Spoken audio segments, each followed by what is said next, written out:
So All right. I don't want to miss anything. All right. So let me see. I've already done. I think this is like my consecutive. This is like number six podcast I've done in the last week, which is Hey, between you and Alec. that's awesome. Yeah, dude, I'm getting a little bit better every time. I'm trying to predict bring it up just a little bit because yeah, the internal mic that I have, it's not as good as this directional mic. But anyways, check this out. I also took a little bit longer because I was like, you know what? I got a green screen. Let's use it. Let's there it is. Where is it at? Right here. And look at this. What do you think? Yes, man. I like that side by side. That's a great name, dude. I Yeah. love that. Yeah. Actually, so I have my other like I guess my website slash my hobby or whatnot, MyManicMovies. And I was like, I've been looking. It's like when you hit me up and everything you had wrote, I was like, oh my god, this guy's reading my brain. It's like, how did I do this? 'Cause I think that's why you and I link up when we're on stage because we kind of have the same patterns. I was like, dude, this is exactly. And I was throwing the movies out there only because I got bored and I was just like, dude, I watch a lot of movies and I'm starting to realize that I can do something with this. Just guide people. I actually have a friend of mine that she binges a lot of like docu series and just movies like that, like just little murder mysteries and just cool little stuff like that. So she'll throw some links at me and I'll be like, or some suggestions, and I'll watch them and be like, oh, she's not bad, she's right. Like she was able to help me like weed through a lot of that stuff. And I was like, well, what could I do with it? So now I have MyManicMovies, and then I was like, well, I got a section here for Ben, because this is Yeah. actually I think like what we're doing here with this side by side. I want to hear what you got out of it, because basically for people that are listening and yeah, I totally forgot to podcast style as a YouTube and podcast style, but we did last week we got together and we were just talking about movies and we are trying to figure out, oh, what can we do with it? We like movies, we appreciate them, we tend to watch the same movies, we kind of just like movies in general. It doesn't matter if it's from 1950s till now. We're just trying to figure out what still drives us, what motivates us. And we came to Eddie Murphy, and we compared. We're gonna compare two movies of his that we both saw this past week, and we're gonna talk about them. And those movies are The Nutty Professor, and that was I think was '96. That was made. Yep, 96. And then Norbit in 2007. So without further ado, we are getting started. What do you think? So, Nutty Professor, man. I remember watching that when I was a kid. It totally holds up. Like, I feel like it's a solid movie. And where I really feel like it thrived was in the clump scenes where you had his entire family, where you do have Eddie Murphy playing multiple roles. And it's a dinner table, so you're able to kind of cut it a little bit differently. Like you can zoom in on the dad or the mom and all this other stuff, and then still be okay. And man, I think it just works. You have his family that just kind of overpower him, the Sherman Klump character, and they just kind of steal the show. And I think that honestly is where the Nutty Professor really kind of differs from Norbit. You have a strong, like, central family, a wholesome, loving family. They may be farting at the table, but still, I mean, you can relate to that family that he has. And I think that's really where the difference is between the two. With Norbit, you have, I mean, in my opinion, man, the plot was kind of everywhere. Like, or maybe not even everywhere, but it just was. It wasn't as a fun adventure as the Nutty Professor was. You Yeah. have that conflict with Buddy Love, whereas in Norbit, like, it's, are you going to go cheat on your wife with this, girl that you had a really hard feelings for whenever you were a kid? I mean, I don't know. I think as a kid watching Norbit, it was a lot funnier just because you had a lot of that slapstick comedy. Yeah. You have a lot of that, and just, I think as we get older, like, you just look for a little bit more in movies rather than just something that made you laugh. So what I kind of did right before we got on here is I went and looked at Rotten Tomatoes, just to kind of get the scores from over there. Nutty Professor had a 64% score with the critics, and the audience had a 44% score, which I thought was kind of funny. You figured the audience would like it a little bit more, even though the critics, I mean, 64 is pretty good for a movie, I think, as far as Rotten Tomato goes. Rotten Tomatoes for the critics on Norbit, 9%. Oh god. Not totally surprising. But what was surprising, the audience gave it 53%, which is higher than Nutty Professor. Oh god. Let me interrupt real quick. I feel like I don't want to jump in too fast. I feel like yeah. I feel like let's it's my fault. I kind of just threw us in here. I'm like, let's warm up a little bit. I wanna how are you doing? How was your week, man? Oh, doing great, man. Doing great. It's been a nice chill week, honestly. Like, work hasn't been too crazy. Really, that's all I got going is to work. Just been coming home and playing video games with my girl. That's a dream, ain't it? I'm telling you. You crack the code. Anybody listening, that's the code. You find in your relationship things you have in common and things you don't have in common, so you can enjoy your alone time. That's cool. When you were watching these movies, I think when I asked you, you were watching the Nutty Professor first, right? The Norbit. Yes. All right. So when you watched the Nutty Professor, was it just like a regular day? Was it just like kind of like, oh, I should watch it now, or? So let's see. When did I watch the Nutty Professor? It had to have been on, I think, maybe Friday night, Friday or Thursday night. One of the two. I honestly can't remember. I think it was Friday night. Yeah, I had gotten off of work, and I knew I needed to get these movies watched, and I was like, let me just go ahead and watch the Nutty Professor. I knew that was going to be the first one on the list. I already had it available and everything like that. Norbit I watched last night, actually, Saturday night for everybody listening. And yeah, I had off yesterday, so I knew I needed to get that knocked out before we talked. Truth be told, I'm a little bit of a procrastinator, but I do get stuff done. Oh, that's cool. No, that's what I kind of happy you brought that up. It kind of felt like homework, but in a good way. Yeah, because I was like, dude, I actually get to since I've been kind of podcasting, I'm getting the hang of it now, and I don't know if I'm doing it right. I just feel comfortable doing it, and I'll say this, that with like, it was kind of felt like homework, but it didn't, because I was enjoying this. I'm like, there's gonna be a high payoff at the end. Might not be any money involved, and it might not be like, but there's gonna be a high payoff, and I think I got a bigger payoff at this because it was actually the reason I asked you when you're watching it, because I feel like if you watch a movie and you're in a weird mood or you get distracted a lot, it really breaks you out of it. And I feel like I got lucky because I didn't watch the Nutty Professor till Friday night. I purchased it Thursday night, but I couldn't watch it till Friday. So when I actually when I saw it, I totally forgot about a lot of just in the moment humor, and it's like, well, now that I'm an adult, I don't even know if I say young adult anymore. I'm just an adult. I'm adulting.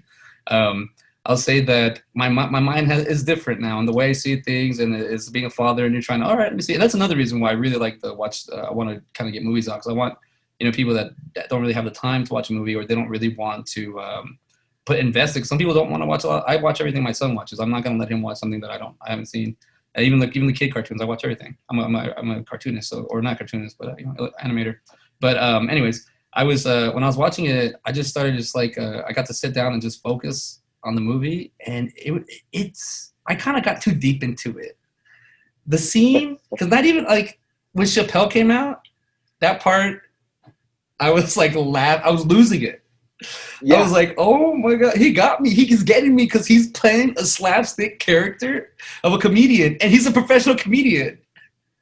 Yeah. But then it goes like, so first of all, you have the comedian Dave Chappelle attacking Eddie Murphy as Sherman Klump, and he's a big, Fatsu's in the big character. And then he goes back to that date, and he just totally flips it on him. But it wasn't Buddy Love versus Reggie. I saw it as it's kind of like a passing of the torch kind of thing, where it was kind of like Dave Chappelle is picking on a character of Eddie Murphy, but then Eddie Murphy shows up and puts Dave Chappelle in his place. But it's kind of like I just looked at it and I was like, okay, I gotta rewatch this. I literally rewatched the scene because I was like, dude, this is so funny. And this the way he because you know when I know you've done stand up and I've gone on stage, it gives you like this feeling of like, oh, that guy's an idiot, but people like him. And maybe he is funny. And then for the '90s humor, that kind of was a big theme, getting snapped on. And that's what Dave Chappelle's character says. You snapping on me? Like it's true. Like people used to do stuff like that. Or I don't know if they still do. You know, even Wilmer Valderrama had that show, Your Mama. That's basically what snapping is. And it was just I was just like looking at that like this is so funny. And then I started really trying to I tried to look at the movie as it was because I don't want to be looking for things or any issues, but just right off the bat, the Richard Simmons character that Eddie Murphy plays, and then not only plays him in the beginning, he plays him throughout the whole movie. Kind of like there's a lot of parts there. The Nutty Professor has a lot of like he daydreams. Sherman Klump daydreams a couple times, and that motivates him. Like just the way they tell a story in this movie, it feels very smooth. It feels very just the story in general. It doesn't. It's not a whole lot to it. I mean, he finds his motivation because even when he is working out. And you see him in the beginning, he's slow, and then all of a sudden he's no hands behind my back, you know. And you start being like, dude, he's building. That's cool because in reality, now that I'm older, I was in 7th grade I was in 6th grade when I saw this movie. So you know, and I was a child when I first saw it, and then now as an adult, I realized, oh, it's hard to lose weight. Oh, it's hard. It's a challenge for everything. Oh, and by the way, before I forget, that's a sweet Robocop shirt. Thank you. That is a sweet.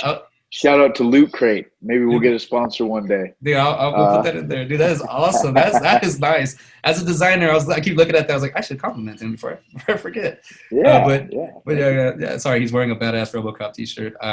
It's pretty sweet. You're gonna probably post up there or something. But anyways, when you see the characters as they interact with each other, I'm like, all right. And you said the scene, the dinner scene. God, I forgot about the brother. I forgot how like see what you need is you need to eat, get a burn. You don't work out. I don't work, but because there's also like I've had family members that are like that they work out but they're still out of shape, and it's kind of like they're giving me advice, and you're like, oh, okay, but it's like you really I think the performance that Eddie Murphy brings, I think he captures it. I think he really sells it, and I think the fact that like as an actor and seeing like how would you come across. The mom, when he's sitting at the table and he's playing with the son's hair, that little gesture, just like God, that's like good acting. Like he really sells it for us. And I think, if I'm not mistaken, he did Coming to America. He did multiple characters. Yes, I think I was actually looking at that. I think he did 4 in that film. This one and the second Nutty Professor, he did 7 in this film, and he did 8. In the Nutty Professor. That's a lot, man. Yeah, and to be fair, I think one in the Nutty Professor 2 was like a young version of his dad and his dad. So that's true. They counted that. But yeah, no, it really is crazy, just like how many characters he embodies and just how well he does each one. Like you can see that it's Eddie Murphy, but it just feels like a different character. Yeah, you said. Yeah, if you really get, and that's what I want to say because I saw it at night, and I think I saw it like at 10:30, and I went up to like midnight, and as I was watching it, I was just like, God, it's aged pretty well.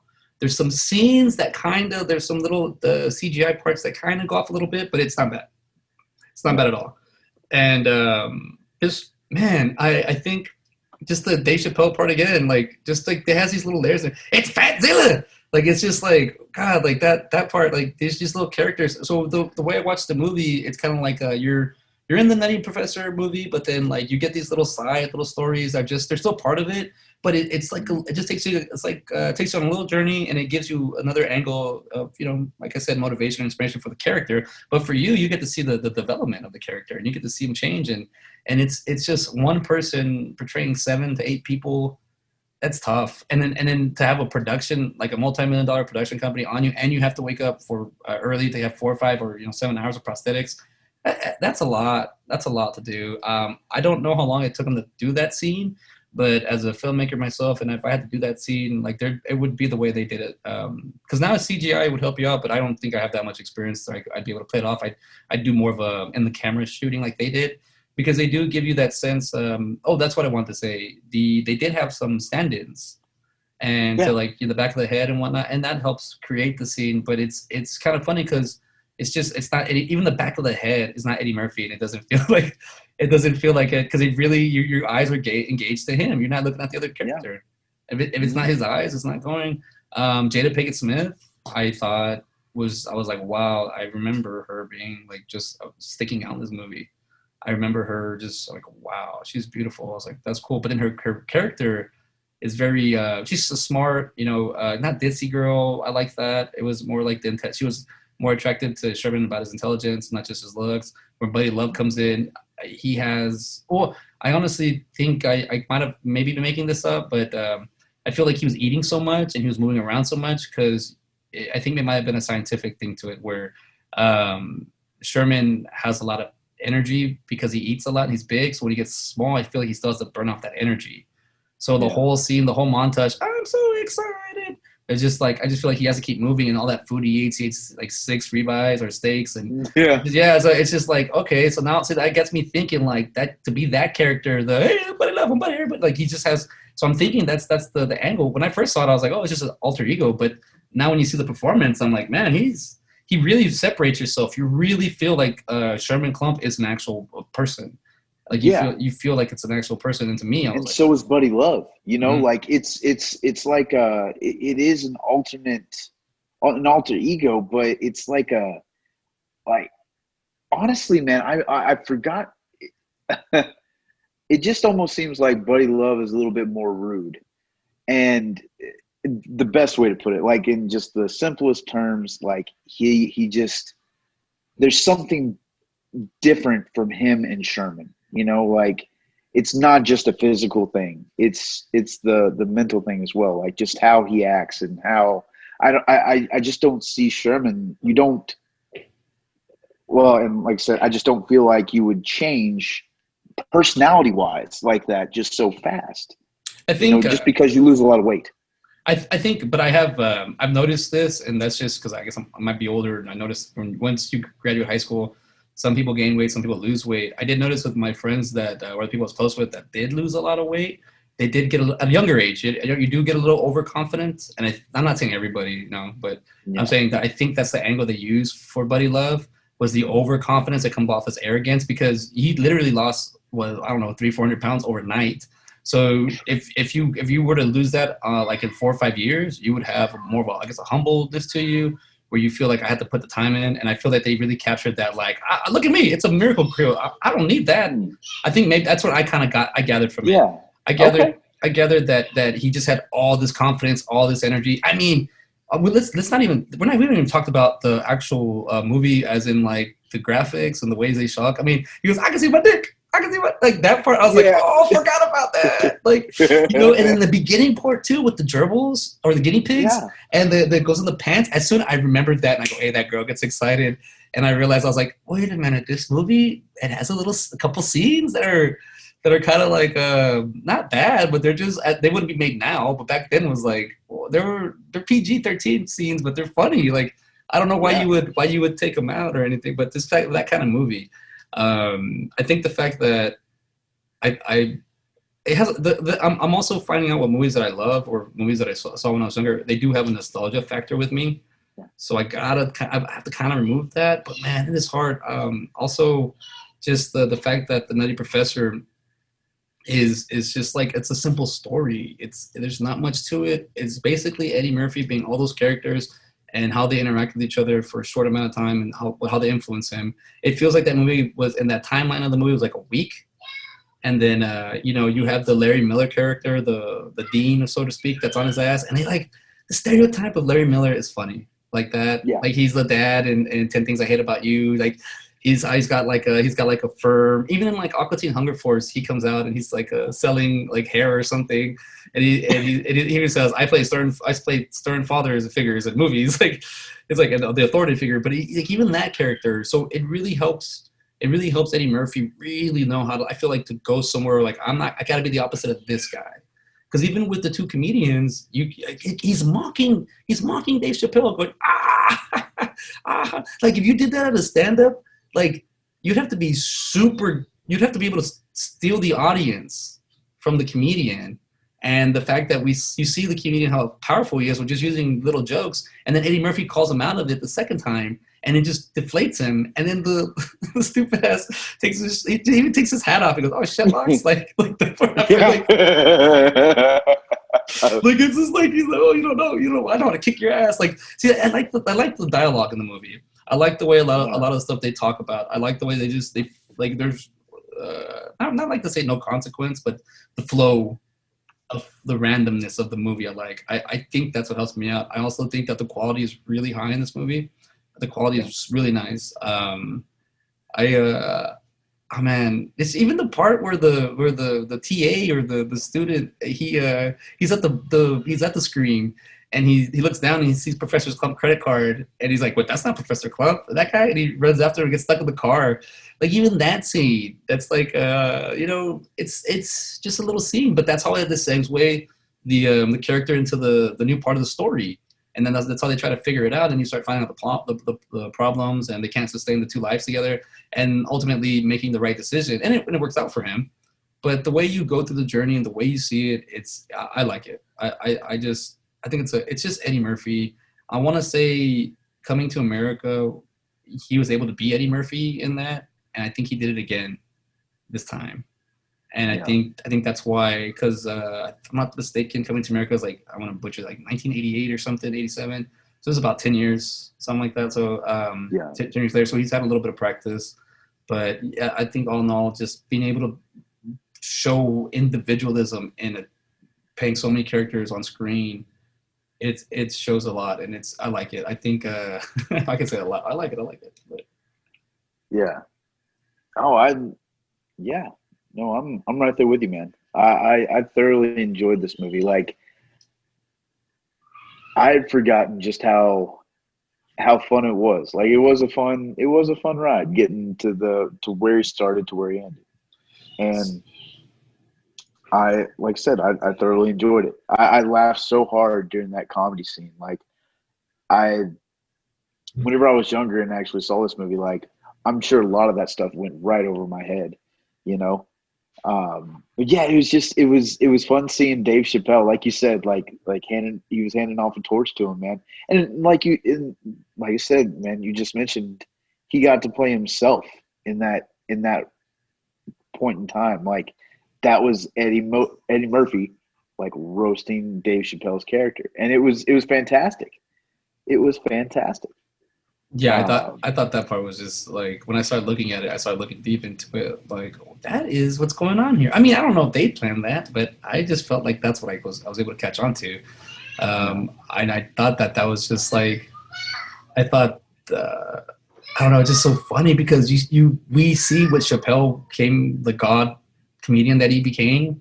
And then to first see him from the beginning part when he came into that, I don't know if that was one of his first roles, but he did well. And I feel like there's a little bit more to the story. Oh, but also just the little, I mean, they make fun of weight loss, but the way they do it, I mean, they don't like do it gross.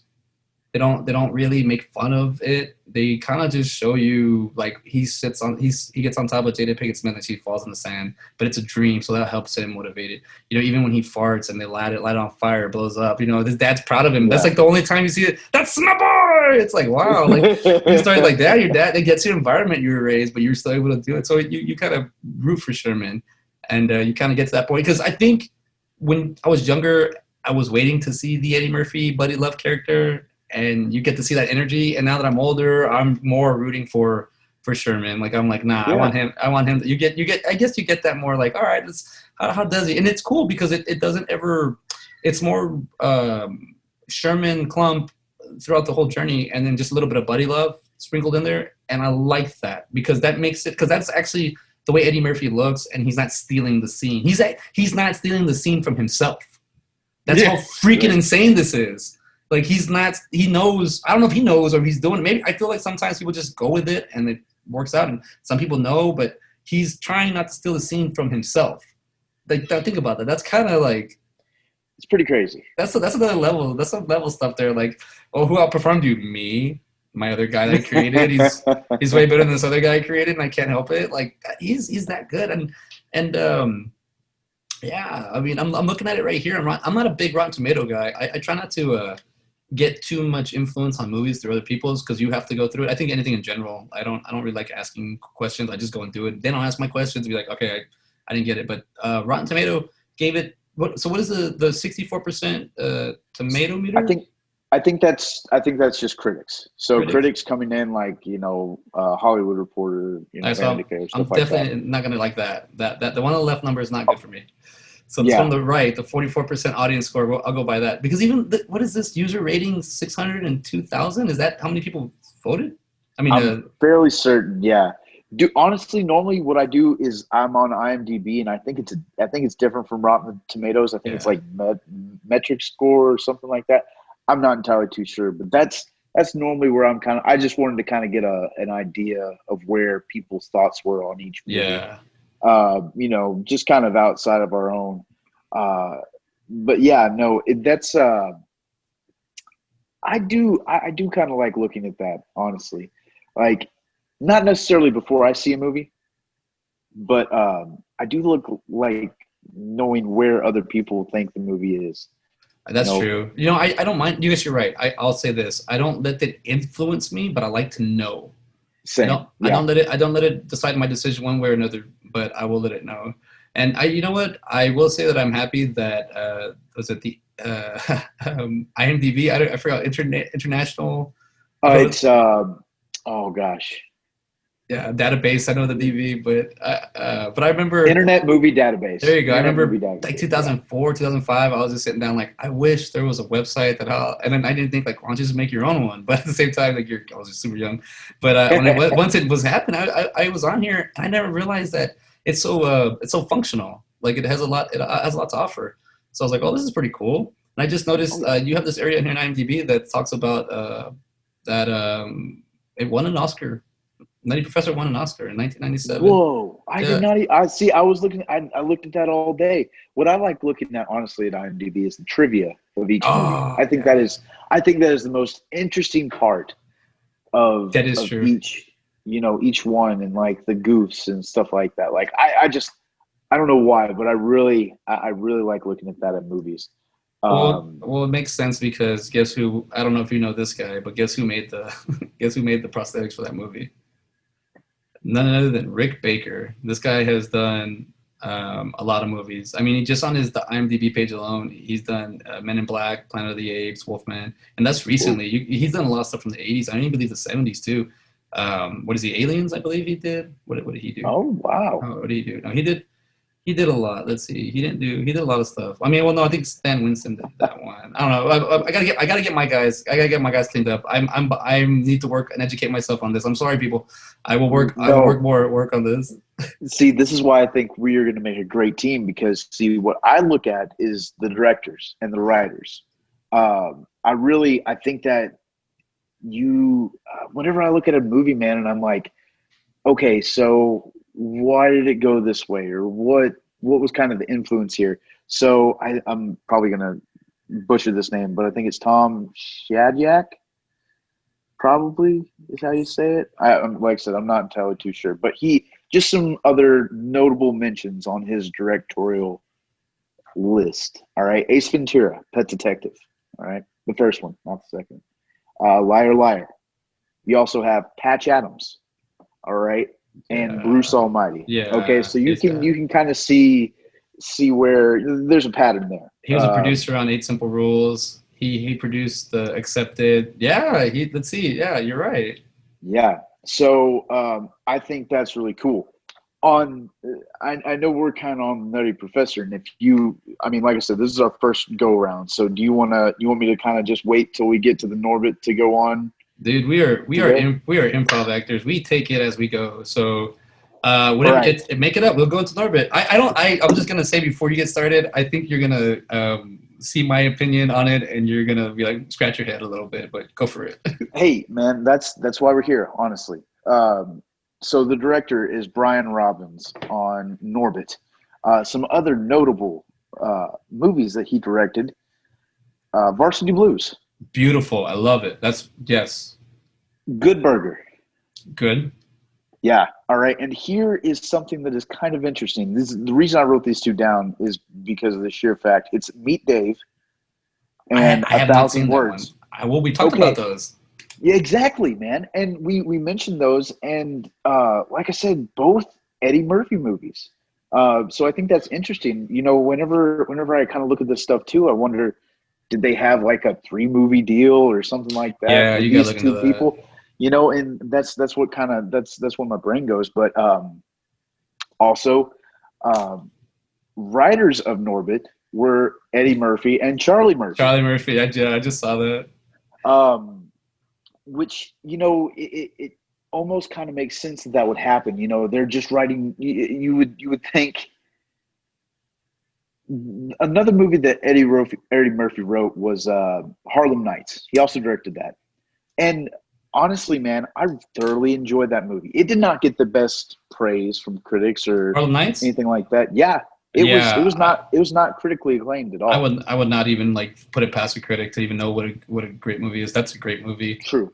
Those I back then, thoroughly, yeah, that's what I'm saying. yeah. That movie is great. I wasn't aware of this, but one of my ex coworkers from the steakhouse, he's 10 years older than me, so he has a lot more. I lived in LA for a long time, so he has a lot more experience and a lot more knowledge on certain things that I was a little too young for. But he had told me that Eddie Murphy was so happy to make Harlem Nights. Like he got a lot of people were like believing in him. He had this budget, and then he finally got to work with Richard Pryor, and that was like his big like I can't believe I could do this. And then he found out that Richard Pryor was a pain to work with on the set and all that stuff. So it's really cool to hear kind of stuff like that where you're like, man, you do you want to meet your idol? Do you want to work with your people you look up to? And when I looked it up right now, I was like, who did write Norbit? And it was like Charlie Murphy and Eddie Murphy. I was like, okay, now I have something else that gave me more to talk about. So Yeah. so what was your come away, your takeaway from Norbit? Man, honestly, dude, now as an adult, Norbit is not nearly as funny as it was whenever I was a kid. Um, it was, don't get me wrong, it had its moments. There was little things that I really enjoyed. Uh, but as a whole, man, I guess really what it boils down to, it didn't suck me in like the Nutty Professor did. Yeah. Um, it was one of those movies that, I remember watching whenever I was younger, and just like I thought it was hilarious. And then now I look at it, and it's not even. Honestly, it was a little sad.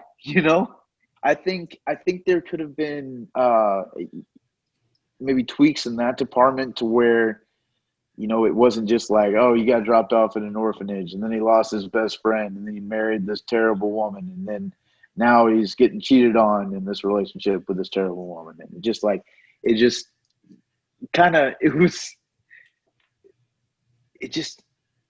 I don't know, man. It did not,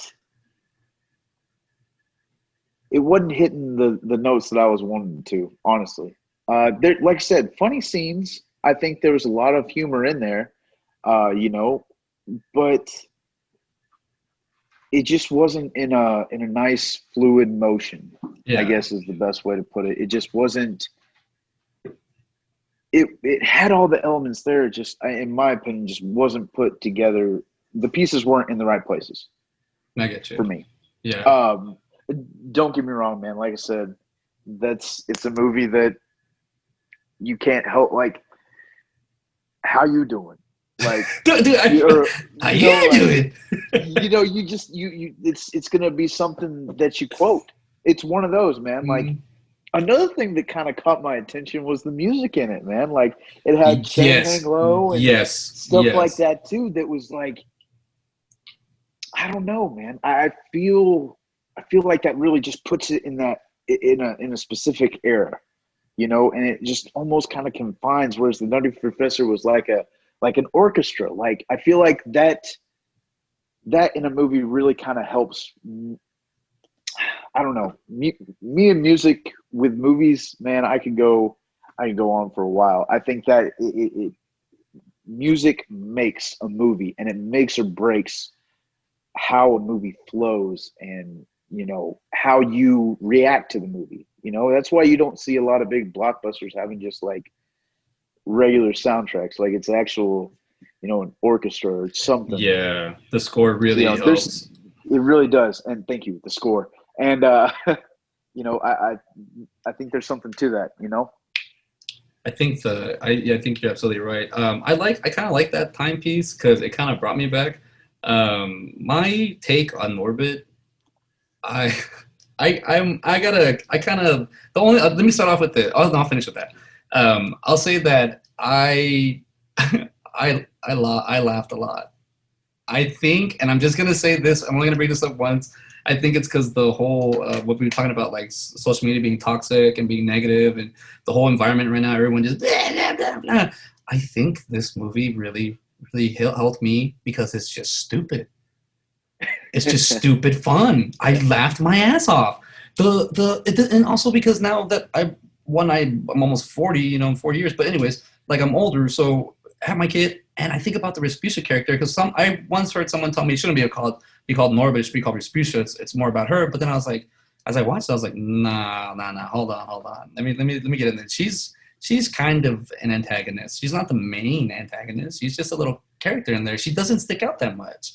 It's the fact that, and you kind of like Norbit kind of does his thing. But let me tell you this: I had a horrible relationship when I was in high school. So that kind of, the girl's pretty, but it all depends about the inside. And I don't want to bash anybody, but it was a pretty hard relationship. I didn't know any better, so I had been Norbit in my life, exactly like kind of like that. Not the getting married thing, and not really. The brothers were kind of cool with me, but it's kind of like as I started watching this, I started going back to that and the music and everything, and I was just like, oh wow, I'm laughing at this because it's something that I can totally. I was Norbit.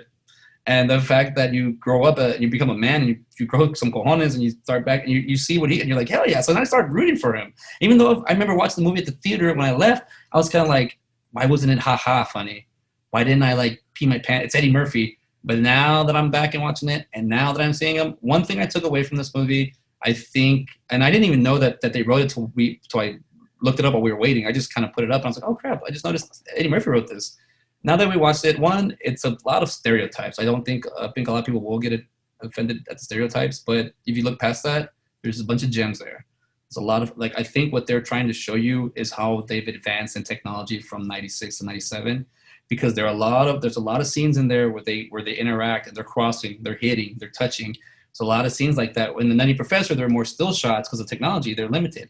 And I think the fact that the Norbit, so as a filmmaker, I'm looking at it and I'm putting that in a case. So I'm kind of trying to focus on the story, but the more and more I look at that, I'm like, they did a good job.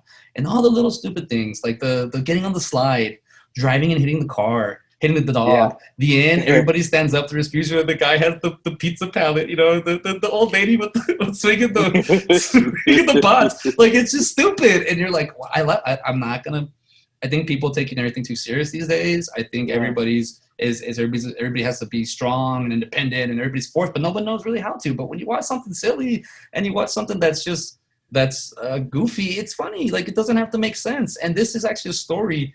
And I started seeing his performances, and then he plays Mr. Wong, and I'm like, damn, he's playing an Asian dude, and he's just kind of that's Eddie Murphy in there. Like, it's the makeup, but he kind of looks a little off, but it's him performing, and he does a good job. I took away more of the culture stuff that I relate to, where I was like, oh, I've been in that situation. Oh, that's funny. I see. I get it. I wouldn't say it's like one of the top movies that I'd watch, but looking at that tomato meter at a 9 and a 53 audience, I understand why the 53% audience. It's silly. It's a slapstick movie. I basically thought it was an Adam Sandler movie with Eddie Murphy. That's what I wrote. That's a good way to put it. Honestly, that is wow. Yeah, dude, I like that a lot. I got in trouble because I make a little too much noise because the stupid scene, all the scenes with Respucia where she hits something, she's strong, and they animate it, and it shows like she jumps in she jumps in the bounce house, and the kids just start flying out. And then right there, you got the Cat Williams and the Eddie Griffin characters. They're just sprinkled in there, like, oh, it's raining white women. My dreams are my prayers are answered. And then Eddie Griffin, better got the way. I wish for Cadillac. Yeah. It's just like these pimps. They're so silly. Like but and even their acting, they plan off each other. And as they play off each other, it really like there's little subtle things that they do. You don't have to oversell yourself as an actor. Sometimes your partner helps you out a lot. You guys just make the scene together. I saw a lot in that. I saw a lot of the movie.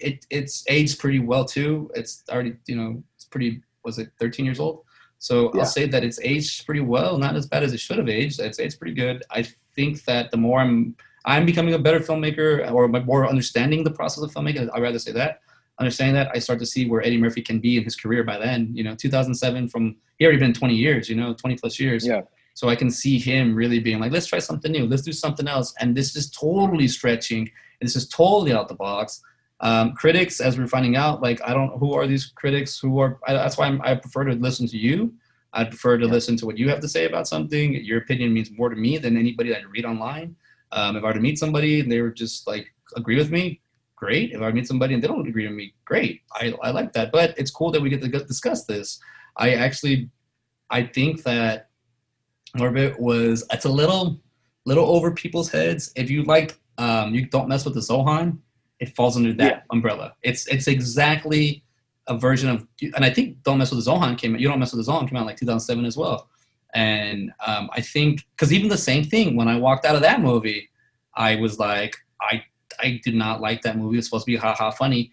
I think it was 4 or 5 years later, I saw it again, and I could not stop quoting the damn movie. The PP Hon is like, no, it's fizzy bubbly, you just start like, I start watching it. I'm like, now I get it. I think it's just I love the Nightmare on Elm Street movies. I was born in '84 when the first one came out. I didn't really watch them until I was like, 6. So it takes some time for something to get to you and for you to be opening to it. And I think when I went to go watch those movies and I didn't get what I wanted, I'm not gonna bash it. Maybe I didn't understand it. Now that like I said, and maybe I might have been sensitive. I might have been watching it, like, Norbit, you hope you do good, because that used to be me. But now when I look back at it, and I just laugh at things I used to do when I was younger. I was like, well, I was trying to figure it out, and this movie is how do you figure it out? How do you get there? And even the little touch of Cuba Gooding Jr., like that handsome, suave character, and then he's a freaking gold digger. Like, it's just like they got it right. The three brothers crack me up. Like the way they work together. Turkey ass. I don't know why. That one always got me too. Like every time. Oh, if nobody was here, then who would have turkey ass? I lost it because he was forced to eat that. And then he still eats it on his own. You see what I'm saying? They forced him to eat the turkey ass, and now he eats it on his own. Like, he doesn't even. That's just the way Norbit. He's kind of predictable. But even he's dancing. He's like, it's my birthday. It's my birthday. He's I forget her name. That beautiful actress. She takes the what? Sandy Newton is her real name. Yes. Kate is Kate in the movie. Yes, yeah. She's beautiful. She's perfect. A perfect counterpart for Eddie Murphy as Suspicia. But even before I forget, even the part where the guy at like going to the splash or going to the water park, I do that nowadays. I never did. I did that when I was a child. I used to go to the ghetto one with my mom and my brothers, and it was just something you did. As an adult, I never really went. I don't really like tubing too much. I don't really like being in the elements, but I have a kid that we like to take to the water park. So we go to the water park now, and that hit me right there because I have gotten messed up on a slide at the water park because it's too high, and if you kind of just lift a little bit, you get lift. And it like catapulted me from the 4th floor down to the 1st floor, and I landed on my chest and my stomach, and I was like, oh, I don't ever want to do that again. So when I saw Respucia like fall through, it's really, I've had to learn, because I learned you have to dip down, so it'll pick you up. And I've seen other people when I was watching people, I was like, oh, that's what happens. It's also heavier dudes. I fall into the heavier dude section at the water park. So I noticed that. So when I saw that, I was just like, yeah, that's happened to me. Like, I know, like, yeah, I've gotten hurt on a water slide. It's a weird, like, it's not like you're not rooting for her, but you can feel for the actual character. Oh, and that's what I wanted to say. I started to kind of feel for Respucia with the with her like insecurities, her, I'm in control, because it really feels like Norbit to her is like a puppy.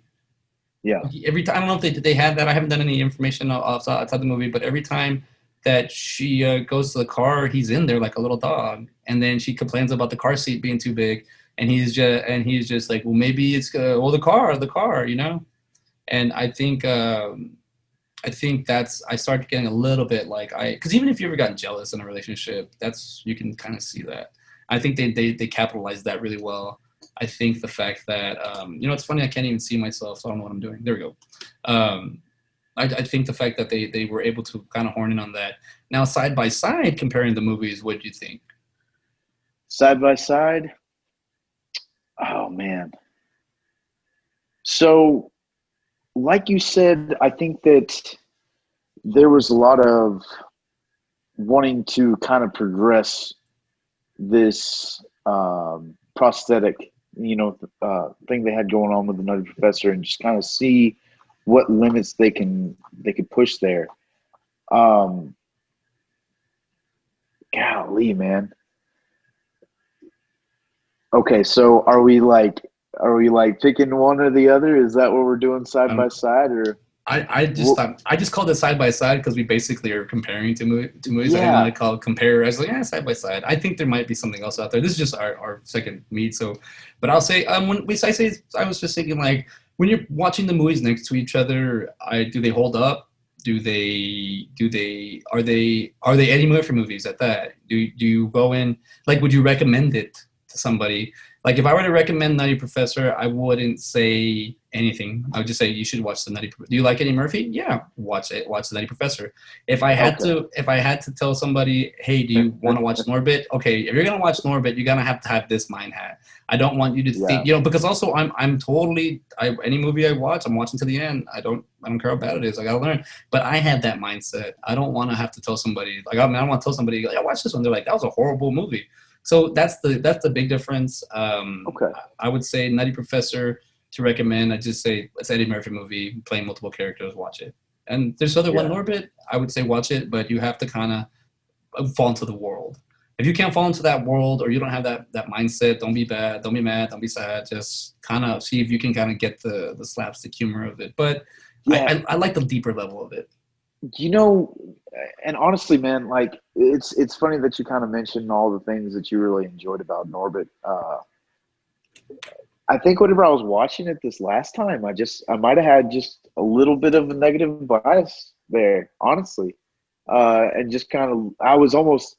I think maybe I really kind of like the way that you were looking at the movies. I might have went into it thinking like, oh, because I had watched it recently, and I was just like, I wasn't impressed, and I think I went in with the same mindset of just like, oh, this is just a goofy ride, like not a waste of an hour and a half or anything, but maybe I just went into it with a little bit too much of a negative vibe towards it.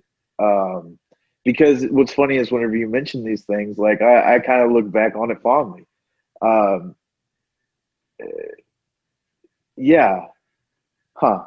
Yeah, kind of. I like the way you're thinking about it. Like, I didn't. That's why I Yeah, said I think I might get a little nail scratcher there, because I mean, really, like, we have to go back and watch these movies that you watched growing up. We have a lot of time on our hands. We've always had time on our hands. I don't want to get stuck in the past. So I want to know what the past did that was well, and I can move forward. But also, I'm yeah, finding out now as an adult, like, that wasn't a bad movie. Like, even back then, no, when I watched it, I was like, it's okay. But now I'm like, oh, I get the layers, because I'm an adult, and oh shit, imagine being stuck. Even the Marlon Wayans character, is over the top. He's ridiculous, but I have met people like that now. Maybe at the time I didn't, but now I'm like, oh god, this guy. Like, even like the way the scenario happens, I've never gotten cheated on like that. I have been cheated on, but not like that, where you walk in on the guy and the girl, and even like that, he's able to, like, I guess, smooth talk his way out of it, because then he looks to Respucia for help, and she's like, "What are you talking about? Nobody's," and she gets on to him. So that's the way that if you ever seen anybody lie, that's how a lie kind of fabricates itself, and they do a really good job at it. I think that's something I want to go into any movie I watch with, that's why I asked like what was going on, because if I'm watching that with I'm not gonna watch that with my son, but like if I had to watch it like while he was awake, I couldn't do it because I felt like the fact that I sat down and I watched it through, I thought that gave me a different mindset. I'm gonna say I also did something that might have made me cheat a little bit. I will say the word cheat because I didn't mean to do this, but it gave me hope when I watched Norbit. I didn't go. This is why I think I didn't go in with a negative mindset. Not to say negative or just like any doubt, because I did something before Norbit, and I think that's why I went in being like, oh hell no, I gotta give this another chance. I accidentally snuck a third Eddie Murphy movie in there. I totally accidentally did this, and it was on Monday. So I actually, when we asked, "Were you gonna watch first?" Because I was setting up my week, and then sorry about yesterday. I have Saturday school now. I thought it was optional. Oh, the reason I thought it was optional, so I was just, it's mandatory, and it's like 4 hours. So I lost my chunk of my time to do research on this.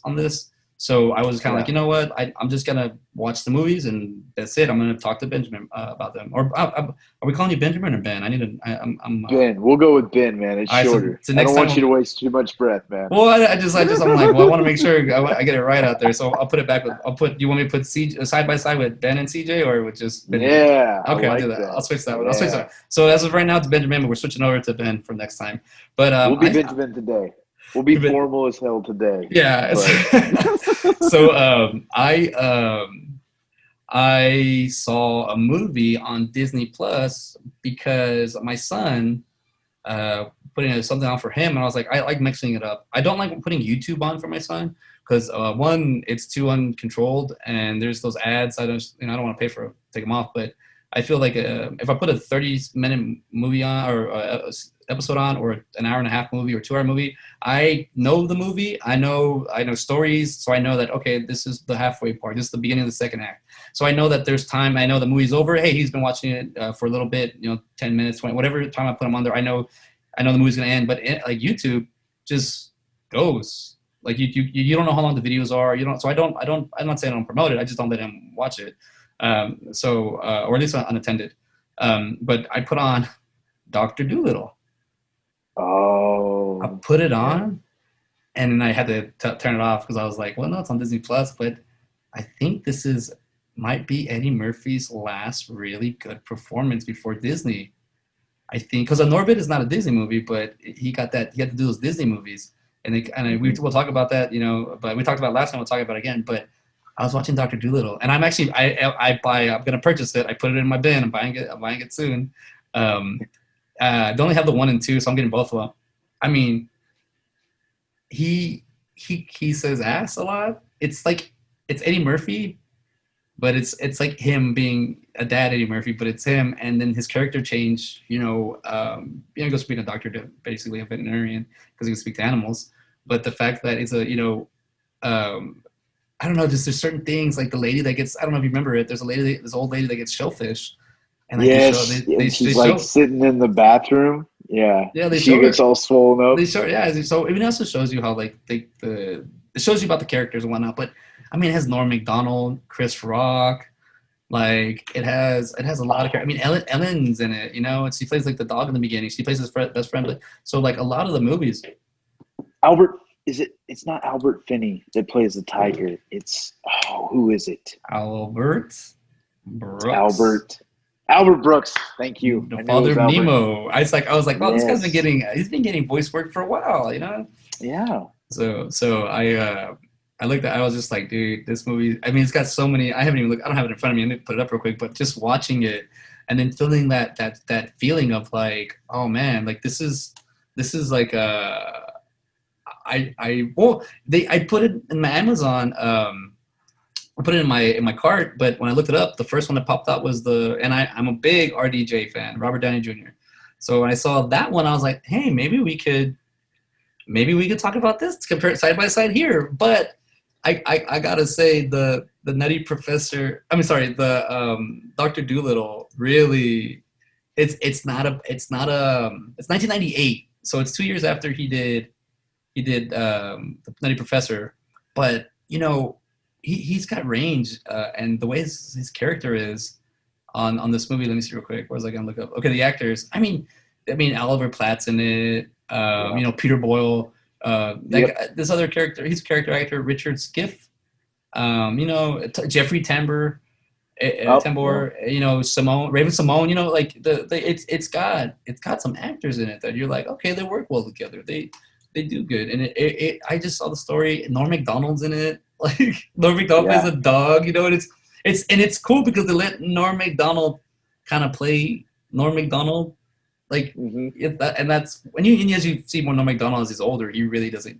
You start to see his career, and you're like, oh, he never cared. He never gave a shit about anything. He didn't care.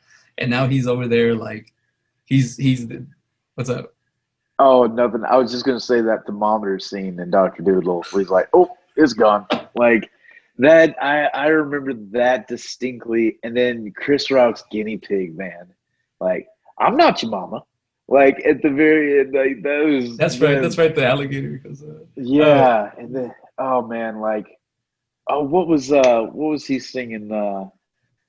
Make a little love, get down Yeah. tonight. Whenever Chris Rock is the guinea pig is singing that, Oh, like, what you that's got? that's what I wanted to say because it's on Disney, and he's like this is why I said I don't know what's going to be on there much longer. Or we'll see what's up because it's Eddie Murphy, but he's trying to get laid. So if you think about it, he's trying to get alone with his Who's wife, and he doesn't get alone with his wife. And there's a huh? scene where they're in the cabin, where there's a scene where he's about to get it on with her, and she's kind of looking a little, and they're at home, and all the animals show up, and then he's Oh, like, "Oh, I got to go work on them," so she goes to sleep, and then the next time they go on the cabins, and this is right before this is, oh no, they go to the cabins, and then she wants to do it, and the animals follow them there. So I was like, wait a minute, this is a plot of the area. He's just been trying to plow his wife, but he can't do it. So it was like, I was like, oh, I mean, it's not in our face, but nice little subplot there. it's kind of there. I mean, but it shows you. I mean, it shows you that the dad is a dad. He's trying to. Yeah. Even the Raven Simone, Paprika is my name. It's like he has to deal with that too, and he's about to Yeah. get on this merger, and I'm like, damn, that is true because that is like a father thing you got to handle. When your kid starts being a teenager or preteen and starts self-identifying themselves. It's like that's another thing on your plate. So he really does bring it. He brings it through. He really does. He does a good performance. But I saw that movie. I put it on. I just put it on. I thought maybe my son and I could watch like 10, 15 minutes of it. I ended up watching the whole thing. Not then. I paused it. He took his nap. I went straight to watching it, and I was like, damn, this movie's so funny. So I did watch 3. But I think the fact that I saw the Doctor Dolittle first, I think that built up my confidence a lot in Norbit. I think because it was like as I was watching Norbit, I just started being like, oh, because even the beginning is kind of funny, where they explain how he got there and how he got adopted. Yeah. Even that's kind of funny. And then the Mr. Wong character, he just talks forward, like he's just blunt, and that's how foreign people are. So a lot of people just straight to the point, and I like that he captured that. I like a lot of this. I like a lot of his portrayal. For Dr. Dolittle, Norbit and Nutty Professor, he does a great job. And I mean, those are 3 movies, and I think he's playing like 15 characters in those 3 movies. So that's a lot, man. Well, But I think when people, I haven't looked into the whole controversy of the whole fat suit thing, but he plays it well. I'm not promoting it. I'm not saying that it belittles him or anything, but he does it well. He does Norbit well. I think more for the technological advances of the filmmaking they're doing. I mean, in his movie and his brother, now that his brother's passed on, I think that's like a bigger thing, Charlie Murphy wasn't famous back then. Yeah, he was barely starting because of Chappelle, but he was barely starting at that point in '07, and but he's been around for a minute, and now he's gone. So it's cool to kind of see what he was able to leave as a artist, creator, or whatnot. But that was cool. So when you kind of add that in there, I kind of see more as Norbit being more of just a fun. I think you said a fun ride. I see it as a fun ride. I'm not taking it too serious. And to be honest with you, and anybody listening, I don't get offended very easily. I don't know if you've met my family, pretty rough. So they built me up with they built me up with that tough skin.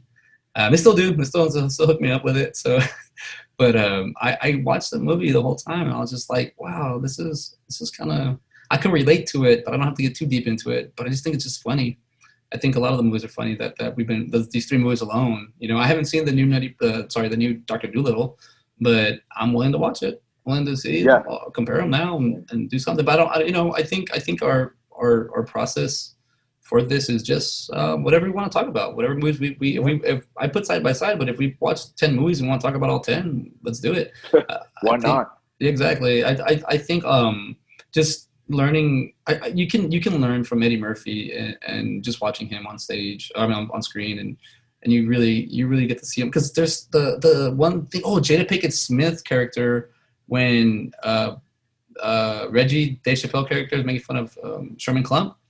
They have a close up of her eyes when she looks up, and just a little added environment, and the way she looks, she's so beautiful. But those eyes that she gives, that she's mad, like you're talking crap about my man. Like I've kind of had that, and you kind of get like, oh, look at that. Like you made. Well, now sure with my wife, yeah, definitely. I've seen her like her eyes and her claws come out and stuff, but not towards me, you know, towards other people. But I see that, and I'm like, oh, that scene. Like, it really help me out.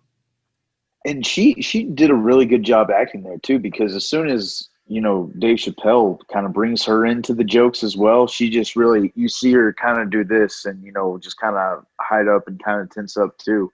Like I have to agree with you there. She did a very good job of, it's, I don't know, I've never acted on screen or anything before, but she did a very good job of feeling uncomfortable in that situation.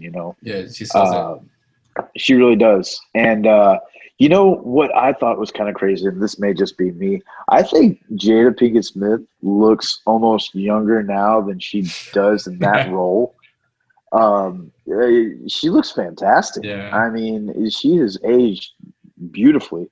I can see Will Smith's problem. I don't. It'd be a problem. She's attractive. Telling you, man. Yeah. I mean, yeah. Go on, have your entanglements. Yeah. Like, yeah. It's no longer August. Not just kidding. Sorry, Will. I'm a huge Will Smith fan. So. Dude, yes. Yeah. Oh, I could. Oh, yeah. He's another one. I could talk about Will Smith's movies all. I mean, just from the like. I'm gonna start off with this one because my mind goes sci-fi.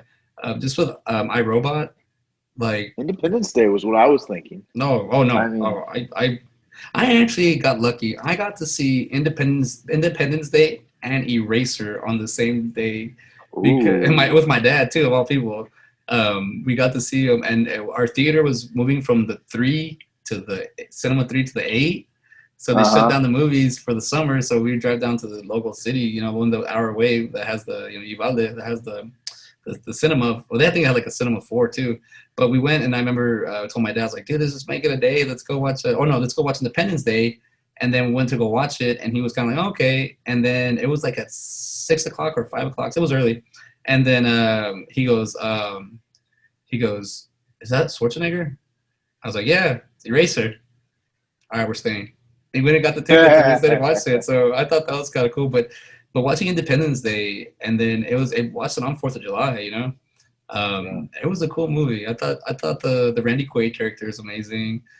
Jeff Goldblum you get to see how smart on TV on movies Jeff Goldblum is again. Bill Pullman's good.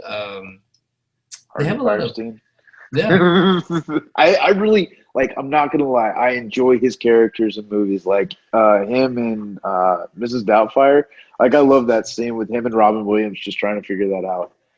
His voice. It's so it's like it's soothing and irritating at the same time. I do like the relationship that him and Robin Williams carry in Mrs. Doubtfire because I have a gay brother.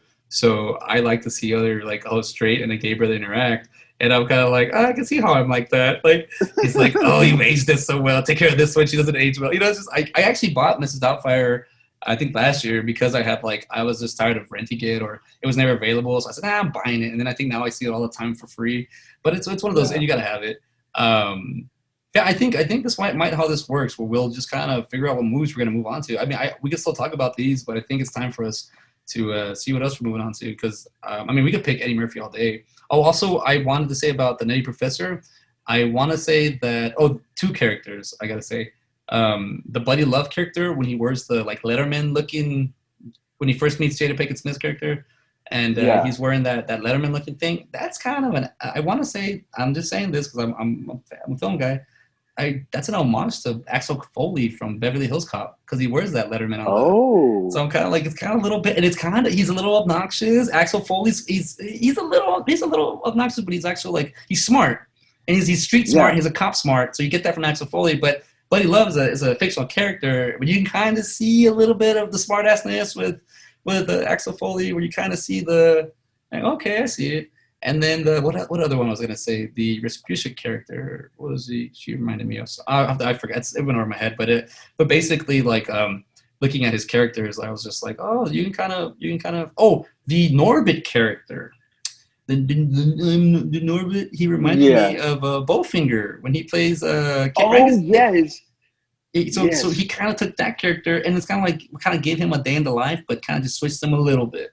He kind of made him gullible, but he made him a little bit of a brain. Where the Bowfinger's character, he was completely out of it.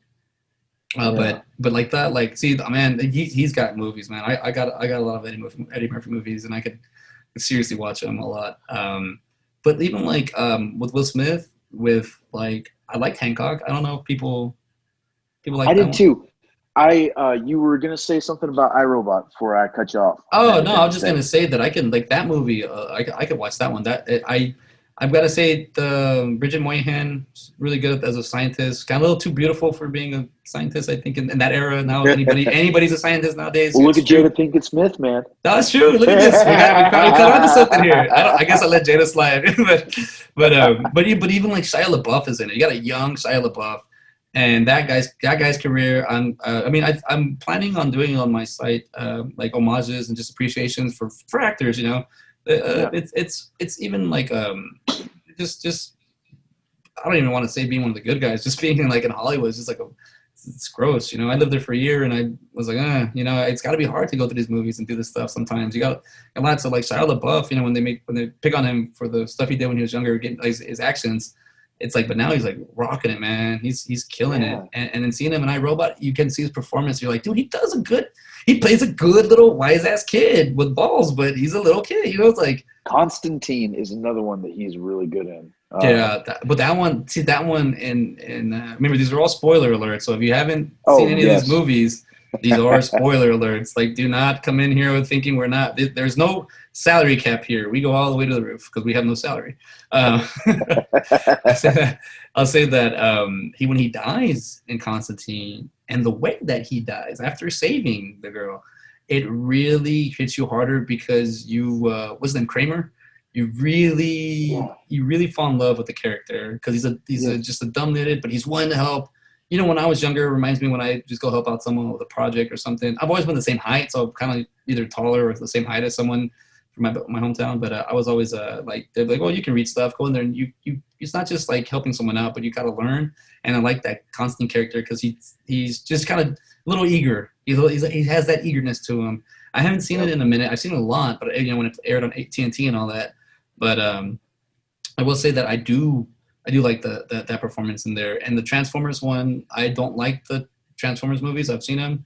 I'm a huge Transformers fan, but I'm from the animated life. I'll say that even the first Transformers, I think it's bearable because of Shia LaBeouf. Yeah. I think I agree.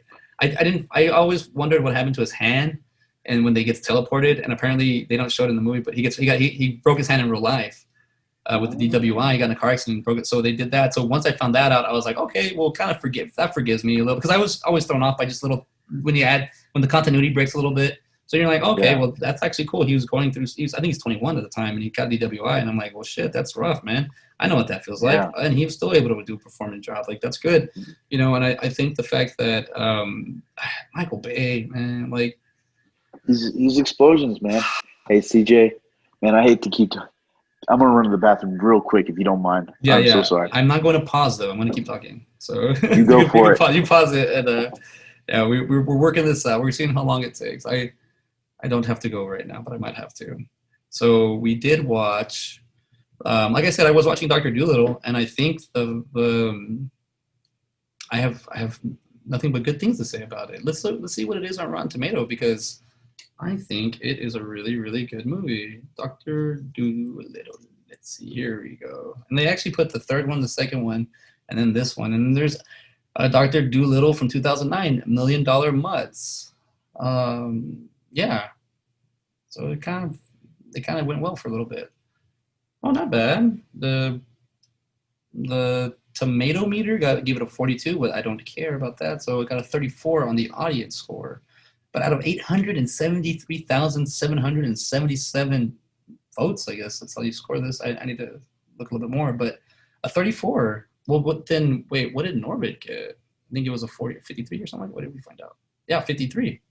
So Norbit even got a better audience than Dr. Dolittle, but Dr. Dolittle has a different demographic, I'm assuming, Disney and whatnot. They're probably a little bit more limited, but this movie still has a few little parts there where you kind of question yourself if it's a Disney movie, but it's good. I recommend watching any of these three of these movies if you get a chance. If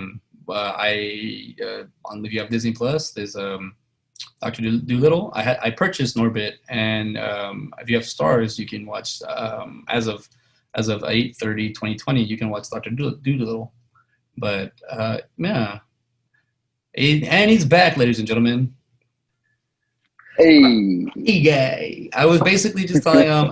I noticed something about myself, though. I'm as an actor. When I was doing movie stuff, film stuff, I had a bad tendency of touching my face, and when the camera's on, and now I've noticed some podcasts. I'm just like, so trying to stop that, and that's not for anybody who's watching or hearing. It's just because that's just something that bothers me. So I wanted to get it out there. But I was speaking to the audience, and like I said, I don't care about the tomato meter, but it does exist, so I'm not going to not acknowledge it. But it's a 42. But the movie got a 34 audience score out of 873,777 scores. that's crazy. But even I love Dr. Dolittle.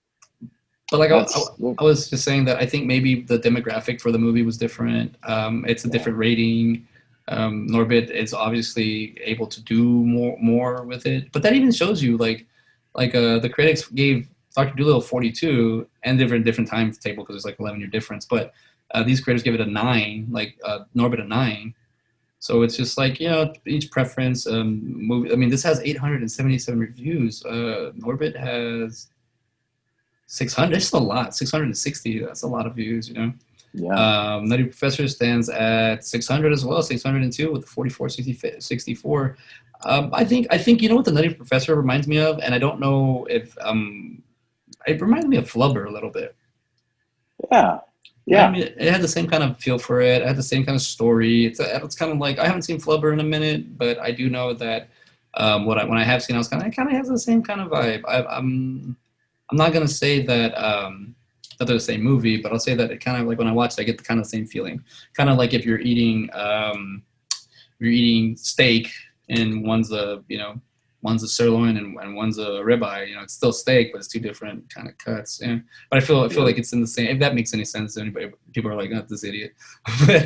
but I think that's what I want to do. But I mean, I think also what you said earlier, you haven't acted in camera lately. I think we need to fix that. I think we need to see what performances here that you like, and we can kind of get you on camera because that's what I'm doing. I'm recording. We're gonna make some stuff and not just talk. We're gonna be about, which I think if I were to act in any of those movies today, I would probably say I think I don't want to say Norbit, but I think maybe the Nutty Professor would be more if I had to pick between those three, I'd kind of want to act in that one, but only because it is the rhythmic pattern of like it's and that's another thing. You see the Richard Simmons character, it's Eddie Murphy. You see him in all the other parents, it's Eddie Murphy. So it's like he's in almost every scene of the movie itself, or somehow, and it's the movie's about him, but you don't feel like it's about him. You don't feel that it's like this is Eddie Murphy stuck right in your face. No, he's there. He's a character, but he plays all the characters, and it's great. When we talked about Tropic Thunder and they made fun of the fatties thing, that's someone's view. Maybe Ben Stiller wrote it, so maybe that was his view on it, and it worked. Because it does make you think like, oh, those movies are about like that, but they're not about that. They're actually doing a parody of that. So I get it, but at the same time, I'm not like, you got to watch it yourself. You got to go through it. But the way Jack Black plays, it's funny because Jack Black's playing like a drug addict. So he's like a drug addict, but he's also playing like a famous actor, and he just gets famous for farting and playing the same like fat suit person and farting. Do you think that maybe he's a mix between Eddie Murphy and Richard Pryor that they made into a goofy little white guy? Oh my god, that is see, I can see that the Eddie Murphy career, but with the internal engine of Richard Pryor. Holy shit! Yeah, Ben Stiller. yeah. If you did that, I'm not even like I love Ben Stiller movies too. Dude, Tom Cruise's possibly best performance, in my personal opinion, I will tell was you in Tropic Thunder. I love, and one thing I did love about Tropic Thunder, one, I did watch it and I laughed my ass off. I watched it when it first came out. I was like, I gotta watch it because Robert Downey Jr. and Brandon T. Jackson's in it, and you got Ben Stiller and even like I don't know how to say that guy's name, Jay Baruchel or whatever. Bruchel. Bruchel, yeah, Jay Bruchel. Yeah. He's in it, and so you have. I mean, even what's it? I don't want to forget. What's his name? Tool. What's his name? The director character. Oh gosh! If you hadn't said it's Stephen something, right? Yeah, Stephen Kuhn. Yes, yes. Oh, and Danny McBride's in it. Yes, Danny McBride. So it's like you even have these characters, but the whole hand driving Miss Daisy. It's just like, see, that's another thing. Is Danny McBride acting, or is he just being Danny McBride? And that's beautiful. I like I even like Ben Stiller's I like that he's a filmmaker. Unfortunately, you know what? We'll do a shout out to his father, Jerry Stiller, passed away. Shout out, and then also to Chadwick Boseman. You know, God, man, I didn't think that was real. Whenever I first saw that, I saw it on Facebook, and I was like, "This is one of those clickbait jokes." Like, and then I went on IMDb, and there was nothing because normally they're pretty quick. I didn't see anything on there, and so I double checked on the internet, and then I saw that, and I was just like, "Oh man, it's somebody who's just not good actor, man, and to be struggling with that, and then not be public about it. I mean, props to him for doing that. I honestly, like, I feel like it's almost not in the same vein, but kind of like whenever you watch The Dark Knight after Heath Ledger passed, it just like it had you saw a role that you almost could say took his life, and then you see Chadwick Boseman. He went through all this, and he just played so many prolific characters over the past 4 years. I mean, he brought to life Black Panther. I mean, that movie, man, it gets better every time you watch it. Like, I remember. Sorry, I don't mean to just kind of go on a tangent, but I remember that's what you're supposed to do in here. The first time I watched it, man, like Michael B. Jordan's character, not to take away from Chadwick Boseman, but I didn't feel like, I don't know, I just didn't think it was, for some reason it just didn't feel right. But then after I watched it, I was like, he's playing three different people. Like, he's playing who he thinks Claw thinks he wants to be. He's playing that American idiot. Yes. And then he's playing who's the second one? Like oh gosh, like his Wakanda self, like who he thinks he should be. And then you see him, Killmonger? Who he is. Yeah, Killmonger. And like it just like it dawned on me that the reason it didn't seem like it was cohesive was because it wasn't. Like, you gotta catch that. It's in there subtly. You got, like what you just did, you have to catch it. I will say that Black Panther is a good movie. I enjoy. I think the thing that sucks is I went and watched it with my gay geeks. Shout out. We watched all the MCUs together, and when I watched it with them, it kind of it makes it, not to say that it doesn't do well, but the movie feels better. The movie just feels like you're watching with people that you want to watch it with, and when you watch it, you're just like, oh. And I know everybody, and I know that we're just talking about Chadwick Boseman. But I gotta say, man, I walked out like loving Michael B. Jordan's character. Like he doesn't mess around, man. He's serious, and the way he got jacked he's been jacked for those roles. He got it for Creed, but still, like, that character is ruthless. I mean, he even kills what's the bad guy's name? He kills Claw. Claw, yeah, he kills him. Like, you know what I mean? Like, he's ruthless. Like, he's like, okay. And then he even goes back to Wakanda. And then the way his story begins. But it's true. I don't feel like they should have killed him off, man. That pissed me off. Here's the great thing, dude. Like with that snap, what's to say he didn't come back? That's true. There's. I mean, and I really feel like I don't know where they're going with Black Panther 2. They obviously have to have some. They had to have had some knowledge of what he was going through while he was Yeah, on from set. So 2016. Yeah, because I remember hearing, just kind of like, oh, this is going to be the new Black Panther. Da da da. I was like, well, you got Chadwick Boseman, so I think he was trying to set something else up to where somebody else could replace him without they have a anybody really replacement. knowing. Sorry to interrupt. They have a replacement already, or they already have one? No, I'm just saying that they were talking about like having a new Black Panther Oh, okay. or somebody taking over besides Chadwick Boseman, like maybe a year ago, less than that. I remember seeing that somewhere, and I was like, that doesn't make any sense. Like, why would you kill off Black Panther? Because that's the way it kind of made it seem like he wasn't going to come back from Endgame or Infinity War. He was Yeah. going to die in one of these movies, which, I mean, with the current events, but very well may have happened. I'm sure that he filmed something. I mean, hell, they got Stan Lee to do his cameos and all that other stuff. Yeah, dude. They projected Stan for a while, man.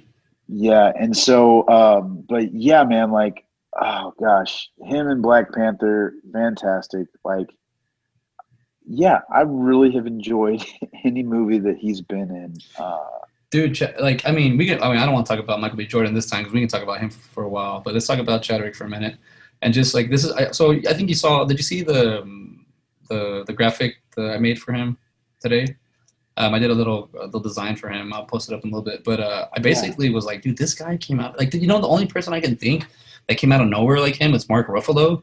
Because Mark Ruffalo didn't have like a career when he was younger. Apparently he was a model, and then I saw some pictures of him when he was younger, and I was like, that guy's damn good looking. But when Mark Ruffalo, he kind of just got roles like I think more around 30, and then he just started coming out all these movies, and I kind of noticed this with Chadwick Boseman. But I mean, God, he has like, I'm sorry, I'm gonna have to pause. I've been holding the restroom, so my turn. So Ben, hold him for a minute. Oh, sorry, Benjamin, hold him for a minute. I'll be right back. Benjamin this time. Yes. No, it's really a loss in that aspect. But I think that Chadwick Boseman, he has left a legacy that will keep on going for quite a while. He did some great work. The new James Brown movie I have not seen, but I mean, I plan on watching that, and maybe we can have like watch a couple of his movies and do a side by side of those, because I mean, we lost a good one there, but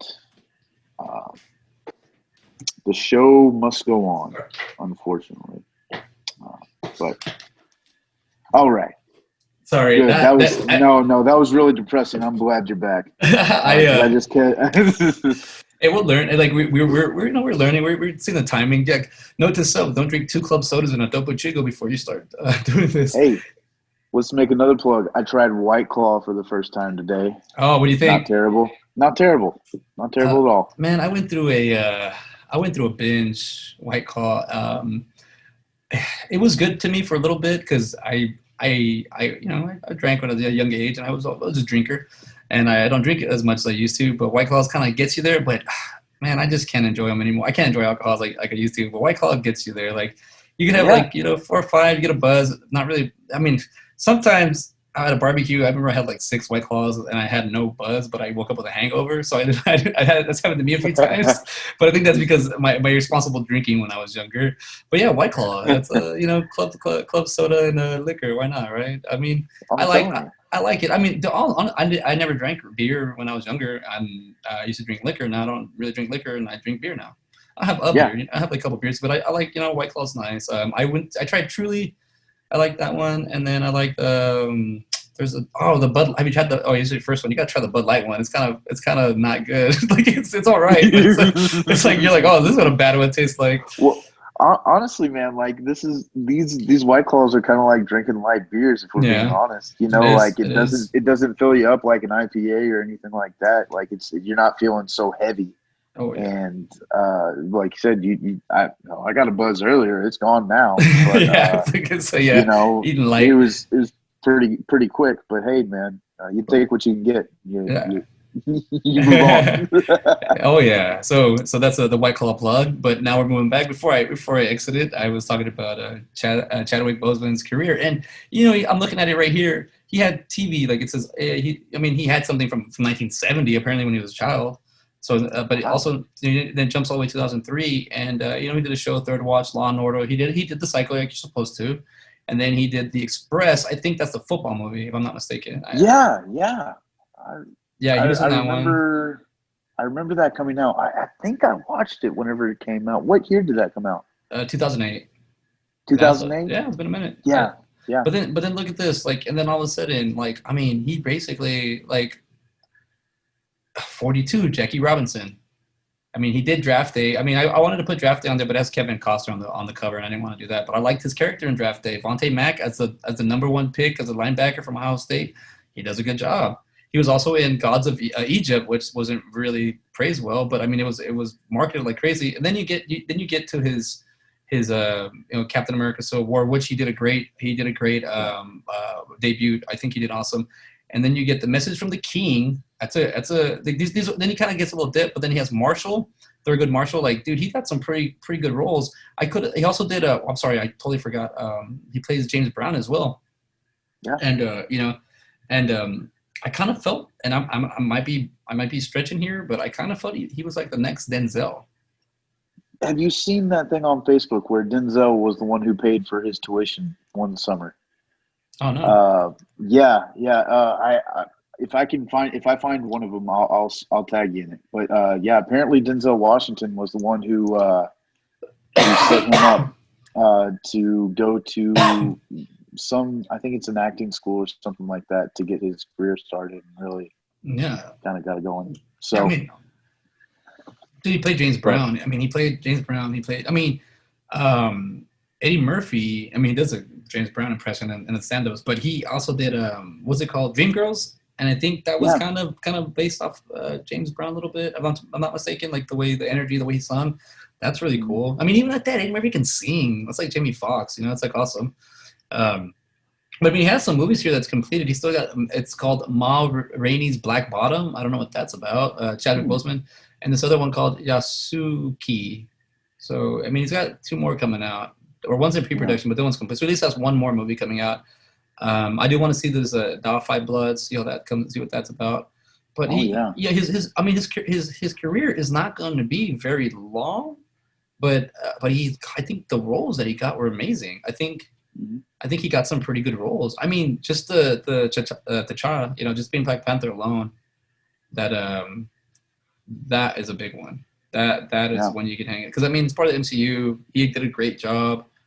He's even get to make fun of him a little bit. What are those? I like the RP. I think I always think that it's good to kind of appreciate the dead. I guess Dia de la Muertes. That's my culture. So I think in some way, the only other one I did was Bill Paxton when he passed away. I was like, damn, I did a little homage. I need to do more. I need to get more involved in it. I've been using my IMDb page a lot just to check in. I do write reviews. Why not? Who am I to say I'm a critic? But I'll just tell you that I'm a guy that grew up watching movies, watching TV, and then now I'm a dad that wants to make movies and make stuff. Like I've been making them. Now I'm just doing a lot more. But I want to kind of just have a place for my son. I can kind of guide him a little bit, not to say that he can watch whatever he wants, and there will be a time where he'll be an adult and he definitely can do whatever the hell he wants. But as of now, I feel like showing him movies and guiding him is kind of what I feel like we learn a lot more from movies these days. And I think like if they ever said they're making a Nutty Professor remake, I'd be like, if they made it, because technically Nutty Professor is a remake of Jerry Lewis's, but if they were to try to do what I'm trying to say, if to make that movie again with the multiple characters by one actor, no, I wouldn't give into it. A lot of people are Death Becomes Her. Have you seen that one? Yeah, it's probably been a couple years, man. But I definitely remember watching that. I just saw it recently and I bought it. It's I love that movie. That's Robert Zemeckis. It's a great movie. The thing about that is they're doing a remake of that one. It's coming out. Yeah, Really? they remade it, and you have so you, in the original one you have Goldie Hawn, Meryl Streep, and Bruce Willis, and then there's a Countess. Remember the pretty, sexy, attractive old woman in the movie? And then, hello? Did you freeze? Hello? Am I there? Are you there? You there? Caller? Yep. All right, You're gotcha. back. Yep. So then, all right. yeah, that's when you froze for a little bit. So then you have, and that's the older version. Well, and in Bruce Willis, we'll have a Bruce Willis day. I gotta have that. And but there probably is. I just don't know what date it is. Anyways, the other characters now are going to be Kate Hudson will be reprising a role that her mother did. So that's already like, that's already a bad sign. I'm only saying that because Goldie Hawn is Goldie Hawn. Like, I'm sorry, Kate Hudson. It's hard. It's hard shoes to fill. I couldn't do it. And then you have Anne Hathaway playing the Meryl Streep character, I believe.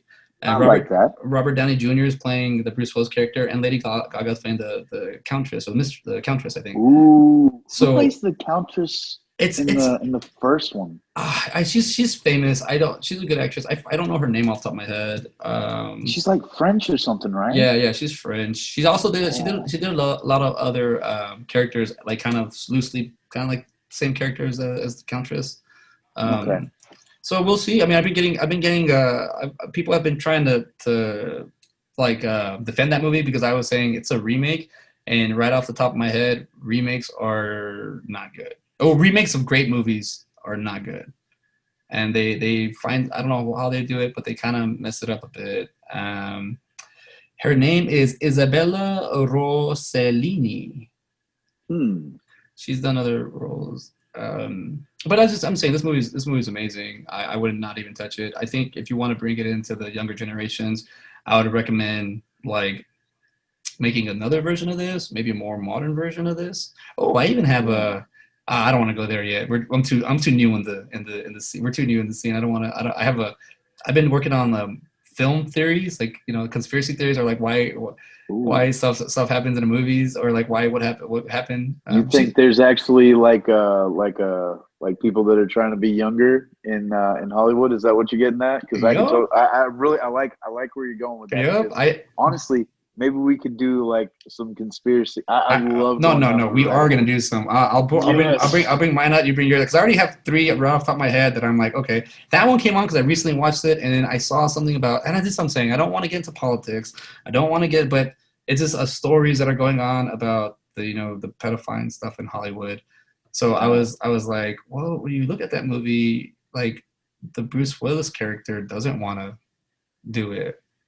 So what happens when someone doesn't want to go part of your plan that you can't have anybody know about, you get rid of them. And that's what they kind of try to do. And they try to convince them that's good for him. But I feel like, and it's also Bruce Willis playing the character. So in my head, I'm like, Bruce Willis is anti-Hollywood, even though he's full Hollywood. But it's like, but I'm like, he's still not going to go all the way because he's a man and he's not going to do that. But I honestly think that that's there's a little foreshadowing there for Robert Zemeckis. Just a little bit in life, a little bit of why people being obsessed with youth. And I'm thinking that why would he didn't want to take it, even though they showed his hand get youthful the way she does the little gimmick, but he didn't want to take it because I think he saw what it was and to be youthful, and he didn't want to do that. But he also puts it on.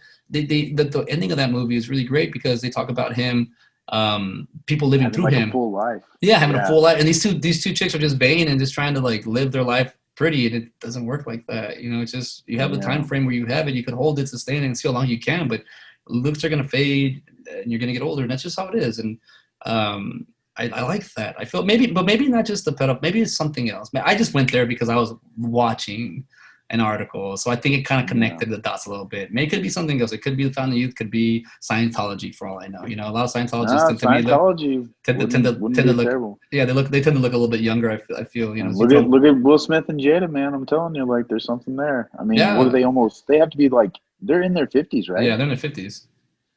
Yeah, I mean, there's. Not to be a big conspiracy theorist, but I think there's something to it, CJ. Yeah, I think if we can kind of, if I watch this, I haven't been on it. If I watch it again, and I try to kind of see a little bit more deep into it, maybe. But let's find out how. I think Will Smith is either. I think it might be 48. I think he's in his 40s still. I think they're close to it though. But he doesn't. I Whenever he mean, did Fresh Prince, I mean, he had to have been in his 20s, right? no, I think maybe early 20s, like early. 20s. He is. So he is 52. Never mind, I'm full of crap. Because and this is the way I'm doing my math. He was born 1968. My father was born 1960. So my father's 60 years old. So I'm just taking away 8. so he's 52. So yeah, so they are in the 50s. And yeah, I mean, yeah, you're right. Let's see about Fresh Prince. I mean, he still has 60 credits. So that means that a lot of his movies are really, he doesn't need a whole bunch of movies. He just has to do the right ones. I kind of want to be on my acting career where I'm taking it now. I don't mind doing 300 movies.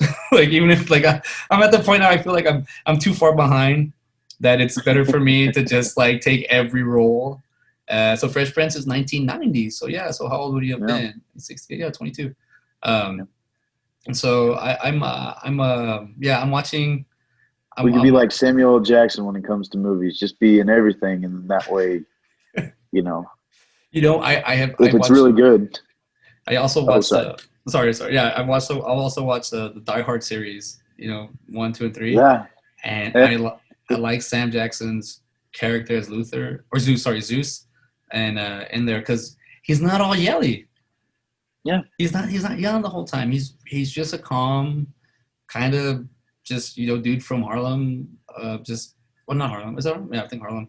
And he's just trying to take care of his nephews and do his job. And he ends up having to go on this wild ride. And I like it because he's vulnerable. That's the thing I like because he seconds guess himself a lot in that movie where McClane, what is it, McClane? And it's just like I like that they didn't make I don't like it when you make a superhero or a hero or even a villain. I like villains are okay because they end up getting knocked down, whatever. But like superheroes are too strong.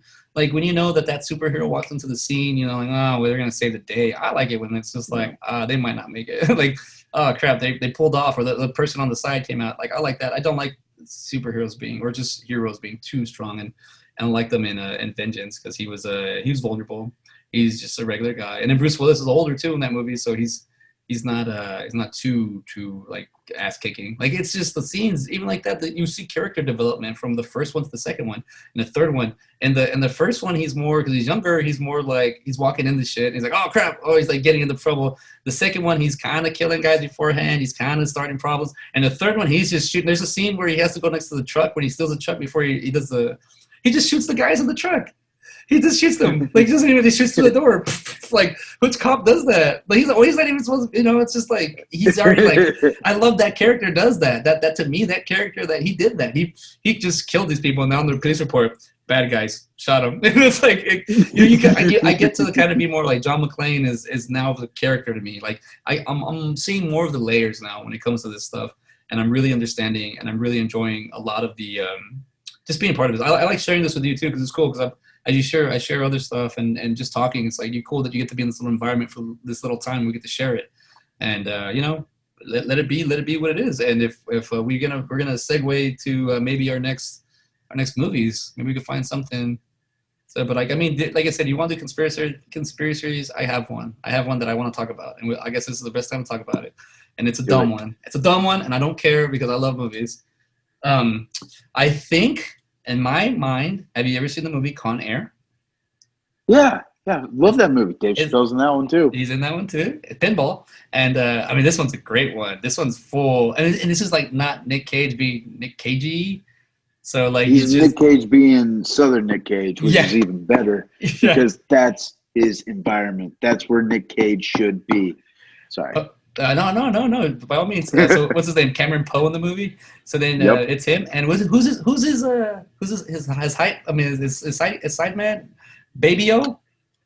Yeah, AKA Bubba Bubba from Forrest Gump. Forrest Gump, Bubba. Yeah, I think it's a. Baby-O. I think you're right. I'm gonna butcher his name. Mykelti, Mykelti. Sorry, I speak Spanish, so it's kind of throwing me off. Mykelti Williamson. I'm sorry, I'm butchering your name. Mykelti. Anyways, he plays Baby-O, which is Bubba or Bubba from I would say Bubba Gump, but it's not Bubba I know. Gump. I was gonna. It's I had stopped Bubba myself from too. Forrest Gump. But so sorry, we'll get back on track. So my whole thing is, so in the movie, Cameron Poe, Nick Cage's character is taking care of. The point is for him to go see his daughter because he's been wrongfully accused and he's got to go through the process. So he's getting released, and he's his buddy Baby O, his cellmate, goes with him, and they get transported. And you realize that he kind of takes care of him because he has the diabetes and ends up having it.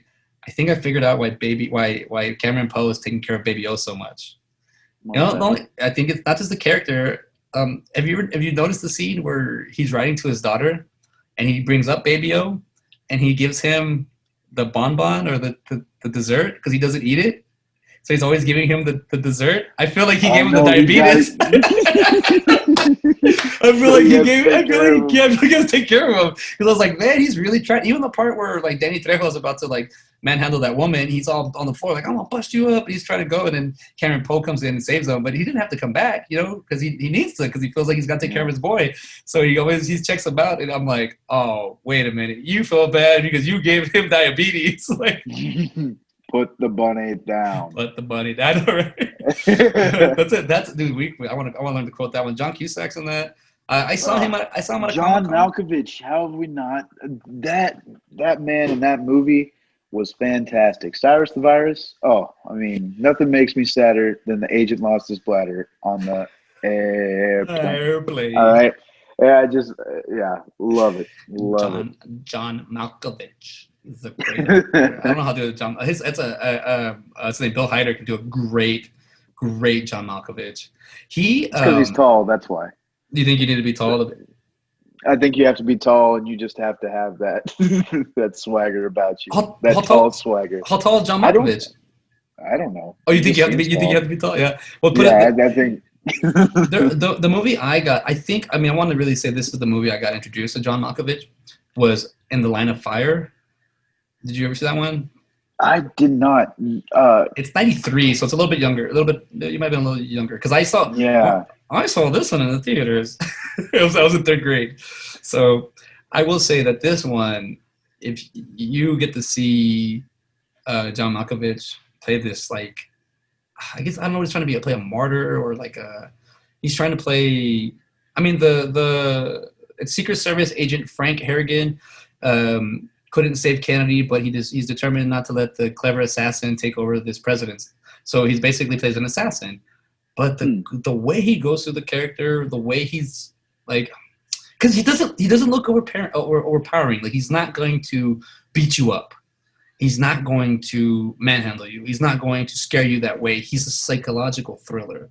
And then the way he does that when I got introduced with him as that, anything that he did that wasn't in that realm, I was like, okay, I'll accept that for that. But anything he does that's scary, like even when he plays in Rounders, what's the RBK or RGB, whatever, he plays a Russian. I have to make up for it. I hate when I butcher stuff. I'm supposed to know all this, and no, you're good. You're good. So he plays a KGB. He plays. I think his name's KGB. He plays this Russian mobster poker guy, and it's scary. It's scary. You're like, wow. But then you see him in being John Malkovich, and it's kind of like him being him, but it's like it's not being a killer. It's just John Malkovich, and you're like, that's okay. Yeah. So I think Con Air, possibly the first time I was introduced to John Malkovich. If not, the one I remember the most was being John Malkovich. I remember, I think my dad probably ordered it on DirecTV one day, and I watched that, and I was like, what the hell is this? Like, I didn't know what the hell was going on, because that came out, like 2000, 2001, something like that? Or maybe 99. I think it might be 99. I think it might be in the class of 99, which is probably the best class of, 1999. Best class of cinema, 1999. So, I mean, that was a very strange way to be introduced to somebody who was actually, I don't even know, man. Like, he was already there. He was already an actor. He had Of Mice and Men with Gary Sinise. Yes. Stuff like that. He already had his chops, I guess. And then I see that kind of like as a first, like, oh, this is who John Malkovich is. He's just this weird guy. Like, That's kind of the impression that I got. But yeah, those two would probably be the movies that I was introduced to him Dude, first. Or dude, oh, go for it. he's just a good actor, man. Yeah, Him in general, he's just a great actor. Even in the Bird Box, I thought he does a. He's not a villain. He's just a guy, and he's a regular character in there. But I mean, he does a good job. I see why the appeal of John Malkovich is on cinema. He's got that. I mean, there are some people, and it's funny how I'll tell people when I'm looking for an actor or I want to film something, and I'll tell people like, "Have you ever thought about doing movies?" And they're like, "Why?" I go, "You kind of have the face for it." And they're like, "Well, yeah, yeah, I kind of want to." And he has one of those. I mean, that's a cool thing. Like, there's no real face for movies. Like, it's just you fit into a role I'm thinking of, and your face could work as that character, kind of thing, But to be pleasant and be nice to see you up there and perform. But as we know, acting, I can admit, acting's hard, and to pull it off is tough. But a lot of John Malkovich movies, I think, yeah, I think he's got. I'm looking at his stuff. He's got a lot. I mean, the art school confidential. He's in that. He's got a lot of stuff. Jonah Hex. He's in too much stuff. But if you just get to watch his performance, it's kind of eerie. Not really, but he knows how to kind of leave that little mark on you. He has his own little Christopher Walken feel. He's got his own like Al Pacino thing. He's John. He's John Malkovich, dude. That's enough said. Yeah. I mean, I haven't seen these Red movies with him and Morgan Freeman. The first one is fantastic. I need to watch it. It is great. The second one, it was, I don't know. I didn't enjoy it near as much as the first. Yeah. Well, I can't honestly tell you why, but I need to, Bruce Willis is in both of those as well. I want to watch it. That's why I want to watch it. I haven't seen it. It was recommended to me on one of my things. I was like, I got to watch it. But for the most part, I think we kind of did a little side-by-side comparison with Nutty Professor and Norbit, and now we're moving on to our next one. So as you'll know, we are just kind of playful guys. So we're going to keep talking about movies that we enjoy and maybe movies we don't know of and maybe movies we don't enjoy. We'll just find a way, like even the Hitchhiker's Guide to the Galaxy. Have you seen that one? Yes. I like Mos Def's character in that one. But even that movie, I think, is it Martin Freeman? My uncle that's super religious, he was like, he's by the Bible. He's like, and he wants to watch movies. Like, I saw that movie. I didn't like it. And then he watched it again, and he told me, because I posted, I watched it, and he was like, oh, I watched it again. I still didn't like it. And I'm like, well, because you got your religious views like right in front of your face, and they kind of pick at that in that movie. So for you to want to really enjoy it, you're not going to enjoy it. You're already going in with that mindset that you're like, oh nope, I already hated it. Oh, and I like the fact that you said earlier that you kind of have to second yourself when you're like, well, I don't want to go in with the bias. And I think that's the best way to do it, because we're not the same people we were 10 years ago. And then the characters and the actors, when they go through their movies, I don't think so. Is there any role off the top of your head you think you'd want to play? Anything? Man, what I would like to play? Man, if I was ever to be in a movie, I would want to be like, this is going to just sound so cliche, but just like that hero character, like that badass, like you said, like a badass assassin or something. Like, I feel like I don't have the physique for that, so it'd almost just kind of be like, not really like a red herring sort of situation, where, I don't know, like, it's okay. I guess the best way to explain it, Kevin James, he had that, what was it, the Netflix movie, it was like Diary of an Assassin or something like that. Just like, that would be, I think, a really fun role that I could play. Also, a serial killer. I think I could pull that off very well. I think so too. I think you pull that off. I will inform you that it is 2020, so every role anyone can play. You can play. Apparently, you can play it in real life too, but we're not going to go there. But I'm going to say in 2020, you can play. It's about the performance, and I think that's what we're going to find out here on all of the stuff. I honestly. And don't worry, physique. Tom Cruise is 5'6", and I thought he was like 6'2" for all my life. Even when they told me he was 5'6", like, no, he's not. And then like, yeah, he's like, no, he's not. It's like, so it's all perception on movies. I'll tell you this much though. When I get on stage with you, and I hope you take this in a good way. I hope it's not a bad way. But I'd come home and tell my wife, I was like, she'd be like, you're in a better mood. I was like, yeah, I was with Chris Farley today. And she goes, well, I was on stage with Chris Farley. I go, the energy Ben brings, it reminds me a lot of, I go, that's very rare. Like, of all the acting and actors I've been around, I've never met another Chris Farley. And I just wanted to share that with you. That's a very big compliment, honestly. Like, thank you. On stage, you just remind me. And it's funny because if anybody ever gets to see us on stage, hopefully I totally want that. If anybody, what's up? Am I Oh, you're just Frozen waving? 2? No, I'm frozen. Frozen 2. The sequel. I can hear you. I can hear you. So we're still good. Sorry. Okay. Okay. Yeah. So basically, when you get on stage with somebody, you have like an energy you got to share, and it's playful. It's basically throwing an imaginary ball back and forth to each other.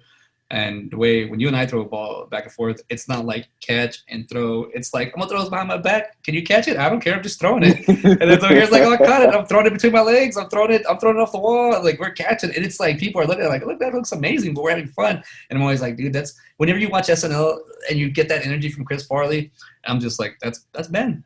I got the he's got the Chris Farley energy. Sorry to interrupt, but we did this exercise that sticks in my head. We did an exercise one time, and I think it might have been Improv 3. And you and I got left on stage, and we both bumped into each other with our backs.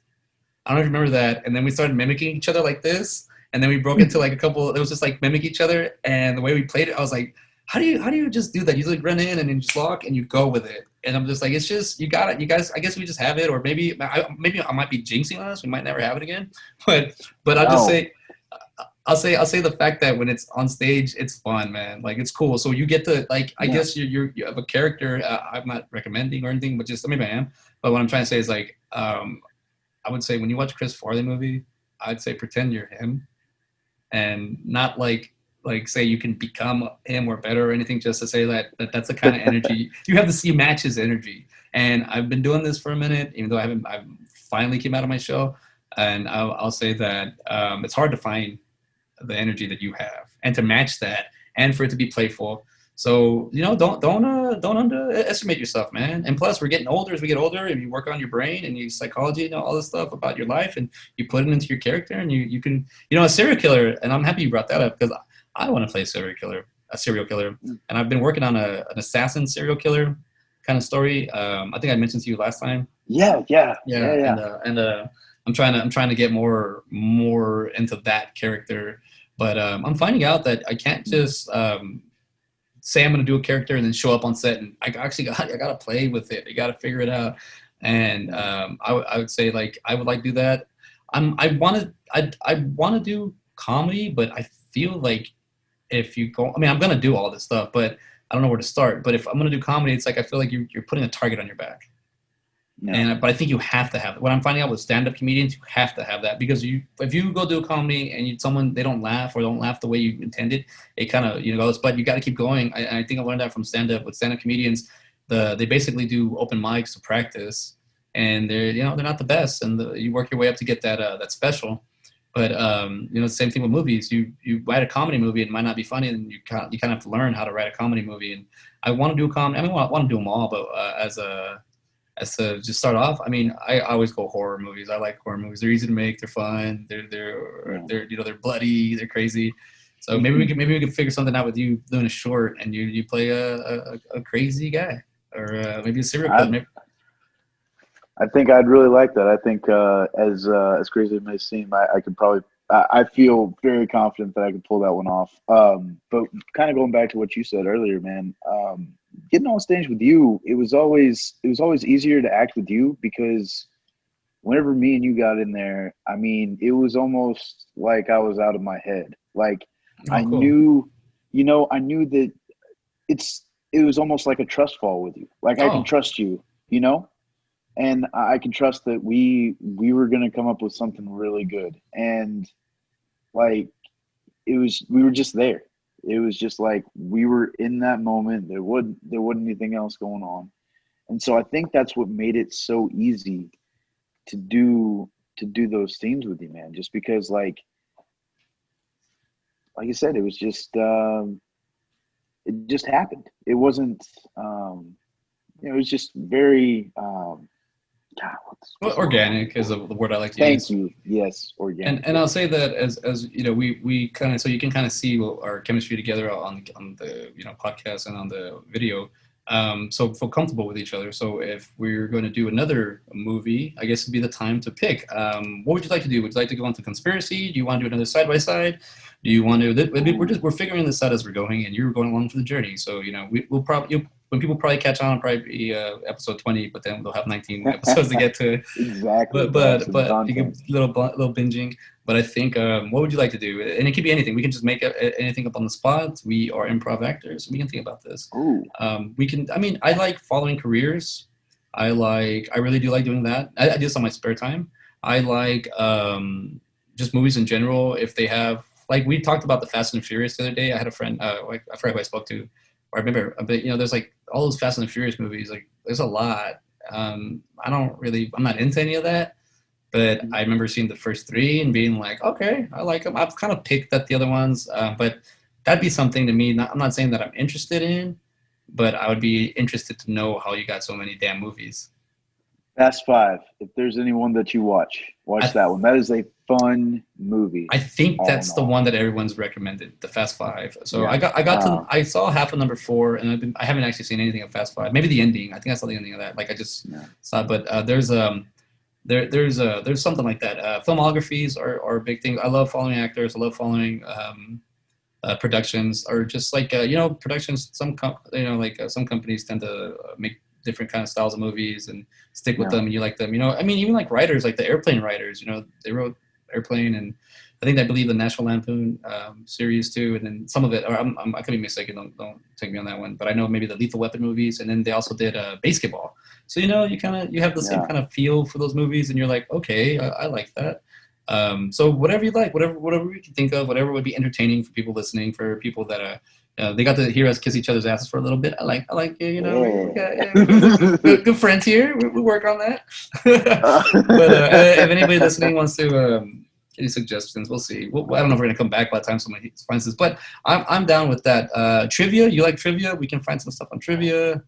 Yes. I basically I'm kind of have the Con Air in front of me, so I'm kind of like looking at it like if it's on IMDb TV, so it's available. I kind of wouldn't mind watching the little Nick Cage. Let's watch some Nick Cage, and I like the whole conspiracy thing. Let's pick on some of that. Let's bring some to the table. So I think what would be fun, especially since you mentioned that with Con Air, if maybe. Oh gosh, I don't want to say like a random movie, but like what would be good? Because like I think it would be fun to just kind of like, because what you did is like a conspiracy within the movie of like a little backstory, almost not even conspiracy, but like a little backstory that we can kind of make up about that movie, why this character acts the way it I mean, I didn't write down a lot of this, but I have. Every time I watch a movie, I always tend to go that way. So I'm kind of like, all right, let me record this stuff and write it down. But I didn't think other people were kind of into it. But the more I read about stuff online, the more I understand that some people are like, oh, we like that. Well, come on, let's share it. And I mean, even like these little, like I kind of want to focus on IMDb only because it has everything on it for us. Don't want to go too far off it, and maybe they'll help us look us up or something. But even around here, around the web, they have these little people rate movies. Right here is everything coming to IMDb, or they have like users list, trash and comedy. They have there's a bunch of like I don't know that language, but I mean right here there's just a bunch of like we can just keep following Nick Cage. I mean there's The Rock, Face Off, Gone in 60 Seconds. That he would talk. Yeah, what about Knowing? Where that's literally, isn't that like a conspiracy movie? I haven't seen it, but I would watch it. Is that the one? I was thinking of Next, the one with Jessica Biel. Yeah, Knowing's where he sees like these numbers, and then it starts to like be like, oh, this is a tragedy or something, like a plane crashes and it has the same date or something like that. All right, so are you wanting to do something like that? Are you wanting to go into the I mean, because I feel like the conspiracy theories that I pick are just dumb stuff that I find in movies. Like, okay, I have another one. You've heard of? I like horror movies. You've heard of Jason Voorhees, obviously, right? Yeah. So I got one about Jason. Jason Voorhees, and I'm gonna say Jason before 1, 2, 3, 4. I guess 2, 3, 4, where he's just him with the mask, and then we'll talk about because he's not zombie Jason at this point, but basically the devs from 1 through 5, or all of Jason Voorhees devs, but Jason cannot fight. He cannot fight. Jason Voorhees could not fight. Think about all his deaths. He sneaks up on people. Yeah. He gouges you in the face. He gets you off guard. You're by yourself. You're not paying attention. I mean, come on, for crying out loud. There, in part 4, there's a girl going to her bike. It's a great kill, by the way. And she's bending over to pick up the bike, and he stabs her in the back. Like, it's a girl. Like, he's a big-ass dude. Like, why wouldn't he fight her? He can't fight. Or maybe because he needs to be stealth, but he cannot fight. And then think of, I don't know if, I'm going real nerdimism on this one, but on number 9, Jason Goes to Hell, Steven kicks his ass. Steven, the guy in the movie, the nerd in the movie, that the weak link fights him, and he beats him up. And then his ex-wife kills him. So it's like, oh, you cannot, like, so that's stuff like that I think about. Like, Jason, I want to put down all of Jason, and then he fights Julius on part 8, or Julius, I think Julius. He fights him in part 8, and he almost knocks him off the roof, but he's a zombie Jason, so he knocks the guy's head off. But he doesn't fight back. He doesn't know how to fight. He just sits there, poof, poof, poof, poof, poof. And then Julius's arms are like mangled because he punched the mask the whole time. Like, I don't know why he did that. I would have pushed that mask off and just punched him in the face. The mask is there to protect hockey pucks. Why are you punching it? Like that kind of theories. Like, you could have survived. Oh, I think I'm doing a plug here. There is a YouTube channel I found that does how to survive movies. So I thought that was pretty cool that they went into, like, this is how you survive this part of the movie. They kind of go through the whole movie, break it down. I don't know if I want to go that further. I just want to do more of a fan appreciation of movies. But, like, Jason Voorhees can't fight. And I honestly think, like It, Pennywise. Yeah. He could only stalk suburb kids. He couldn't go to the ghetto or the hood. He couldn't. Like, there's bigger things scarier than Pennywise in those areas. Like in the barrio, he couldn't go to the barrio. My friends would be doing a carne asada, barbecuing, drinking beer, and he showed up. They just beat him up, or he'd make him drink with him. So stuff like that, and that's from the horror movie genre. But there's tons of little things I noticed. You can pick X-Men movies. You can pick anything, but I kind of just things I watch, and I'm like, it's kind of silly in my head, but it makes a little sense in reality. Just when somebody writes something, and I'm not trying to also make fun of Jason Voorhees. It's just something I've noticed because, like I said, Zombie Jason does kind of. He never fights with anybody really. He just people do stand up against him and he kills them. So a lot of people can write down all the deaths that he does fight, but at the same time, like the sheriff in part 6, the father, he crushes him, but that was a dumb move. I don't know why you jump on top of somebody you shot with a shotgun. See, that's the thing. Like, now my brain, you shoot somebody with a shotgun and they get back up. Why would you get on top of them? They're gonna get back up.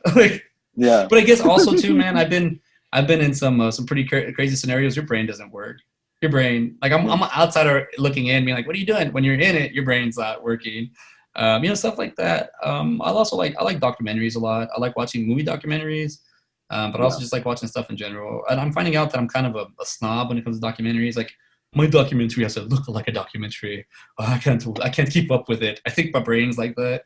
Like, it's just but also like canon video. I like video of people just like, hey, this is how. There's a YouTube video that's like 1988 7-Eleven. It's just VHS people hanging out in a 7-Eleven, and that's pretty cool to me, But that's not like Blair Witch. That's it's just stuff in general. But if we were to pick like some kind of thing, let's go with let's see what.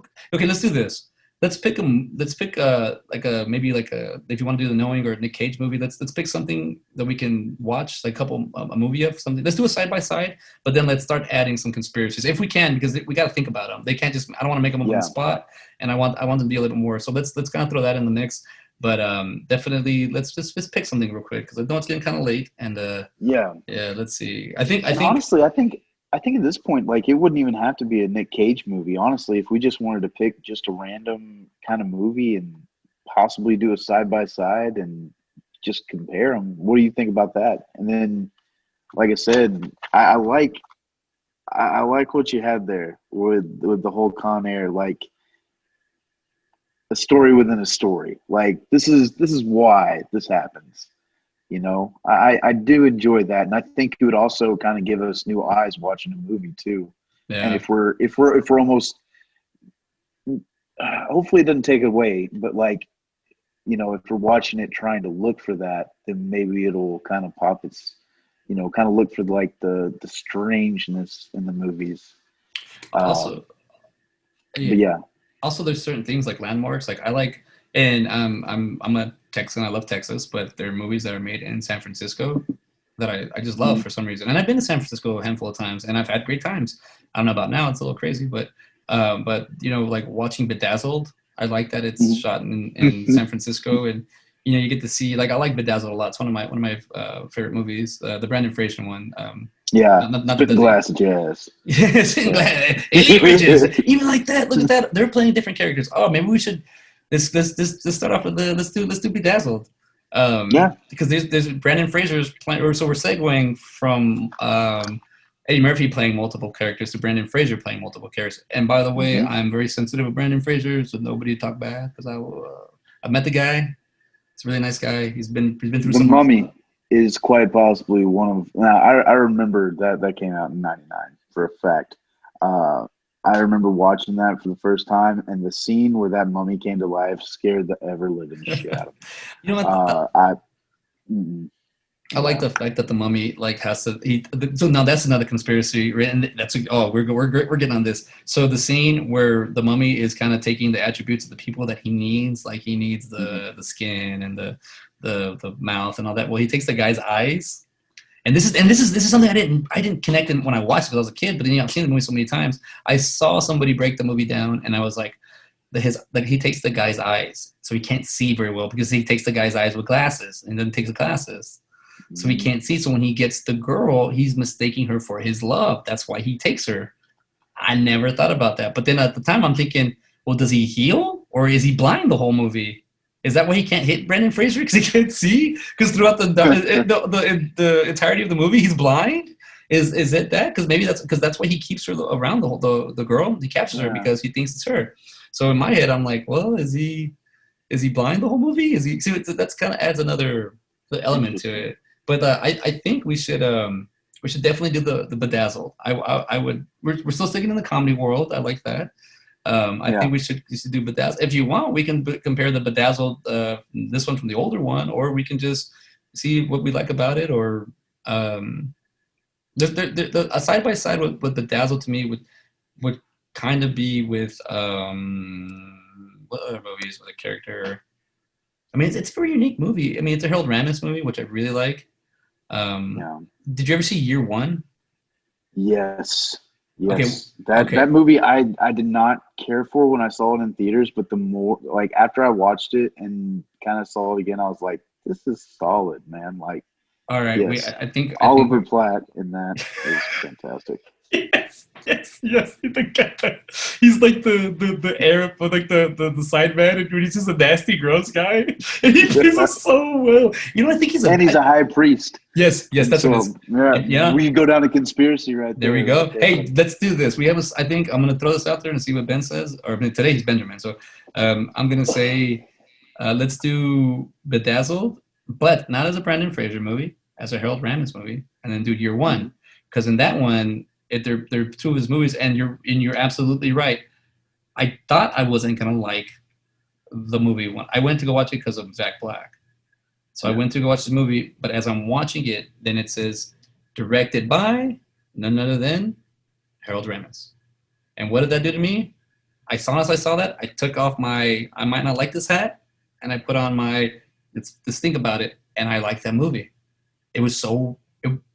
It's the thing is like slapstick movies don't have to be goofy, and Yeah. this one's a little bit slapstick, but it's silly, but it's not. It's not all the way. Even the recurring David Cross character, it's freaking hilarious in that. Like, but it's like a story. So this is basically these two movies are made by the same director, and he has a character go through a journey, which in the other one he has two characters go through this kind of this quest, and it shows you how they get there. And it's kind of if you think about it, Bedazzled, you end up where you started, but you're Yeah. knowing you're better than where you started, which is weird. And in Year One, you go on this quest where you're not prepared for, but somehow you end up going through it, still surviving it. Like it's not a task you can't finish. I also like the Cain, the Paul Rudd and David Cross, Cain and Abel. Like the fact that it's also like loosely based off the Bible is funny too, because it's like they have fictional characters inside a fictional movie. I'm sorry, I don't hope that didn't fit anybody, but anybody from the Bible is fictional. But if you have those characters in there, you know about them. You know, you have those people that are there. So like I like that too because I know those stories. So when I see that, I'm like, so they're showing like this is how Cain killed his brother. even like when they even stop Abraham from killing his son, you know, like they do stuff like that. So it's like, okay, you know, it's not, it's just it's a timepiece. It's religion in that timepiece was heavy. So, you know, super heavy, not like now, like it was super like crazy. So I like the fact that you kind of get to see this journey, and then the you know the rags to riches without the hard work in a way, like, you know, and then Bedazzled literally running into it. Yes, and then like Bedazzled is the same thing. Like you want something without putting the work in, and sometimes without even knowing, the answer is right in front of your face, and you go on this journey, and you realize, oh crap, it's right here. So, you know, I think we're doing good. I think so. So next time we're doing a side by side with Bedazzled and Year One, and we did not start with that. And as you can tell, we're going to kind of be all over the place. We'll clean it up a little bit, but this is the way we work. This is the way we are. We there's a structure to this. I think we're doing it right. But yeah, this is the way we are. I think the fact that we're able to do another episode and we're moving on to another one, you know, keep the wheels churning. I like that, but I honestly think we did good. I think we're on the right direction. So I'll leave my we're on the right directors. Yes, that's a good one. Yeah, like I said, expect the unexpected. But as in going into, I also thought maybe we should do our own rating system. And doing, I haven't really figured out how to rate a movie yet. Like we have to sit down and talk to you about it. But I was thinking, let's just do a standard 1 through, or I don't want to do 0, but do a 1 through 10. 1 being the weakest, 10 being strongest. What would you rate the Nutty Professor? And a 10 is your favorite movie. So and a 1 is a movie you wouldn't watch. So like if you give it, I like this, but I want to be just a tidbit different. How about 1 through 13? Well, that's what I'm saying. That work. We have to find to find a specific. So we don't have any right now. We have criteria. So I was even thinking like 7 works better. 1 through 7 would be, but we have to find 7 things that we like. That they all like. Is it the, you know, do we like the performance but the movie sucked, or the movie was a bad movie, or the production was bad but everything else was good? You know, so we got to fine tweak this. But I'm thinking let's just do if you want to do a 13, you're going a little too far, brother. But we've once gone to 11, and I'm ready to go farther. Let's go to 13. Okay, so it's 1 through 13. 13 being the best. In my mind, I'm taking it as a 10 is a solid movie, but an 11, 12, and 13 are great movies. Yes. So I'll say that. So anything, so what's in the middle? So I guess a 6. Anything that falls between 6 and a 7 would be average, would be in the middle.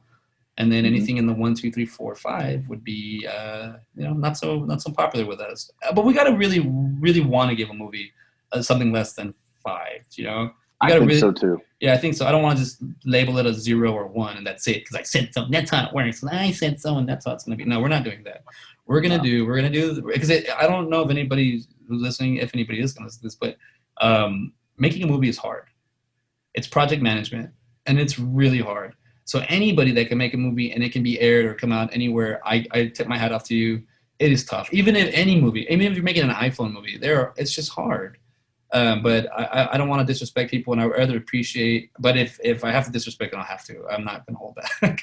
But I'll say. Well, and I think.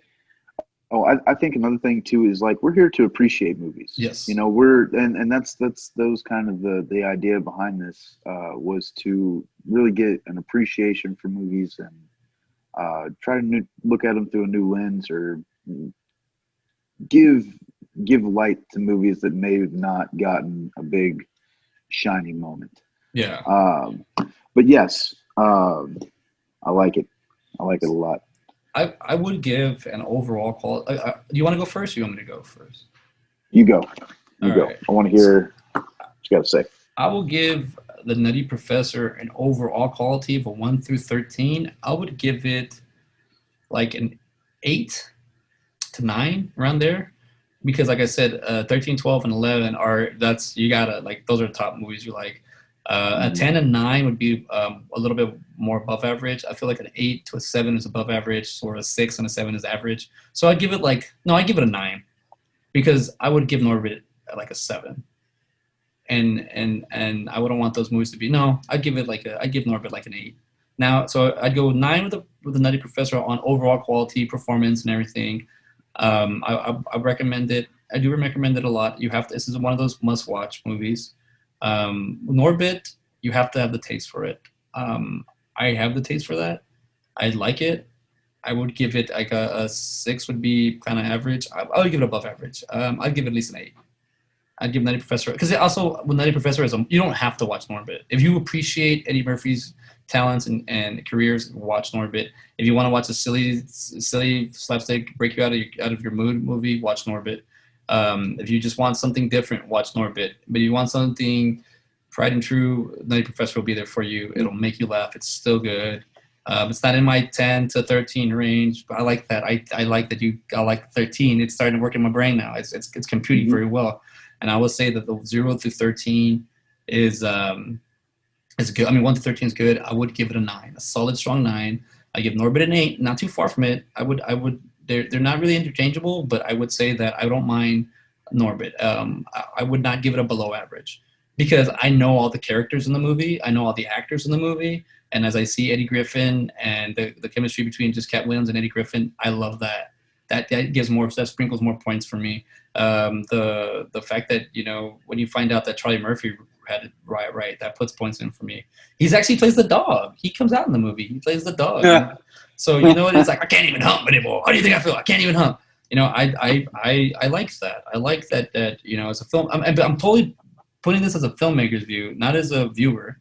So if I were to put as a viewer, maybe I might put a little bit less, but nah, I want to say it's all right. Not all right. I mean, it's good. It's like where I put it. I'm not going to change my answer. It's my final vote. Nutty Professor is a must watch. If you haven't seen Nutty Professor, just give it a watch. I think is it PG-13, the Nutty Professor? I believe so. Yeah. Yeah. It's PG-13. Let me check out with Norbit real quick. I do want to get the ratings out there just in case. PG-13 for Norbit as well. So they're both PG-13. They both are a little bit on the stronger side, but I would not. If my son was 10 years old, I would let him watch both movies. My son's only 2.5, so we'll get there. But I think the fact that as I'm just watching the trailer, I mean I like movie posters, and just watching the Nutty Professor movie poster is really, you know what? I just realized something. You have him, Eddie Murphy, as playing a big gentleman in this one, and then he's Vespuccia on the other one, and he's playing a big woman. So he's big characters on both his movie posters, and it kind of works for me. So that's what I have to say about it. Benjamin, what you got? Yeah, so I'm going to give the Nutty Professor a solid 8. It is, like you said, it's in that range. It's tried and true. I mean, it's a solid movie. You're gonna get the love interest. You're gonna get, the fun, introspective kind of like, oh, this is who I am kind of thing, and kind of coming to terms and that whole thing. I thoroughly enjoyed this movie. Like I said, it was fun. The comedy scene in there with Dave Chappelle, I mean, yes. it killed, man. It really did. Like, it was literally like watching Eddie Murphy and Dave Chappelle just kind of rag on each other. And obviously Eddie Murphy's there to win. And, just kind of showing who he is and that he is the king, almost. And I thought that was really cool. I'm going to give it a solid 8. Norbit, I'm going to give a 7. I don't want to give it a 6. I think it is, talking to you, you have persuaded me, sir. Sorry to interrupt. You bumped up the score. I probably would have given it a 5. I would have given them probably a 5 before we started talking. But the more, and see, this is why I want to. I like having these conversations too, because you can kind of see value in things that you just kind of brushed off before. Yeah. So with Norbit, man, like I said, the one big thing with that is it follows a lot of stereotypes. Yeah. And I don't know whether whether I just watched a lot of movies like that, but it's kind of tiring to watch at times. You know, Yeah. it's almost like it kind of drags through. But other than that, man, like it's funny. You know, Respucia coming in there and jumping on him for every holiday. And That's he still hilarious. lets him. He still lets her do it. Happy President's Day. I Yeah, mean, every President's Day. how many beds did they go through? Oh You yeah, know, and I it mean, looks good. It looks legit. yes, and I really like the whole Norbit growing up, Yeah. meeting young Respucia and going and meeting the brothers and everything like that. Which I mean, to be fair on that point too, they aged wonderfully. Yeah. If she was just a little girl and all that stuff. Oh yeah, because the But brothers do look the same age. yeah, they're the same age. They just have different Yeah, the hairstyles. hairstyles. But no, it's a funny movie. Like I said, you get the whole turkey ass thing right in the blowhole. I mean, Oh, that's I was gonna bring that up. I like the fact that they went full circle right in the blowhole because he does it in the beginning and he does it again at the yeah, end. And there's just yep. two little. They just those two little. There's like a little pinch. Like this is the beginning. This is the end. We're just gonna pinch them together. But there's something stupid, right? Like okay, like he's got good aim. And then as soon as you see him grab the flag, you're like, oh, he's got good aim. So, So, I thought, like I said, yeah, 8 and 7 for those movies. That's what I'm going to give on those. I like that. I like you. I feel especially with me. I use the nostalgia. That always it's hard for me because I watched so many movies at the theater at the young age. That was my thing to do. But I'll say once you really rip off that for me, the movie doesn't go too far with Nutty Professor. I'm like, nah, I just laughed my ass off. Like Yeah, I just the Dave Chappelle scenes, both of them are. It's not even like really. It's because it's so thick and layered that Chappelle wouldn't do that, but he's yeah, doing it in a movie. And he gets stomped by Eddie Murphy, and he stomps Eddie Murphy, but it's not Eddie Murphy. It's a character. It's just we got to get into that fan theory of that one. But I like the ratings system too. I like what you just said of 13 because you're right. Because I have those movies that like I actually my favorite movies are I have 3 number ones. So this could kind of yeah, help me out with my because if I did the same score for 0 through 10 or 1 through 10, I'm gonna get the same score. But a 13 throws you, in the Spinal Tap they put the 11. You just took it to 13, my brother. He's taking his same. digital time. We're going to 13.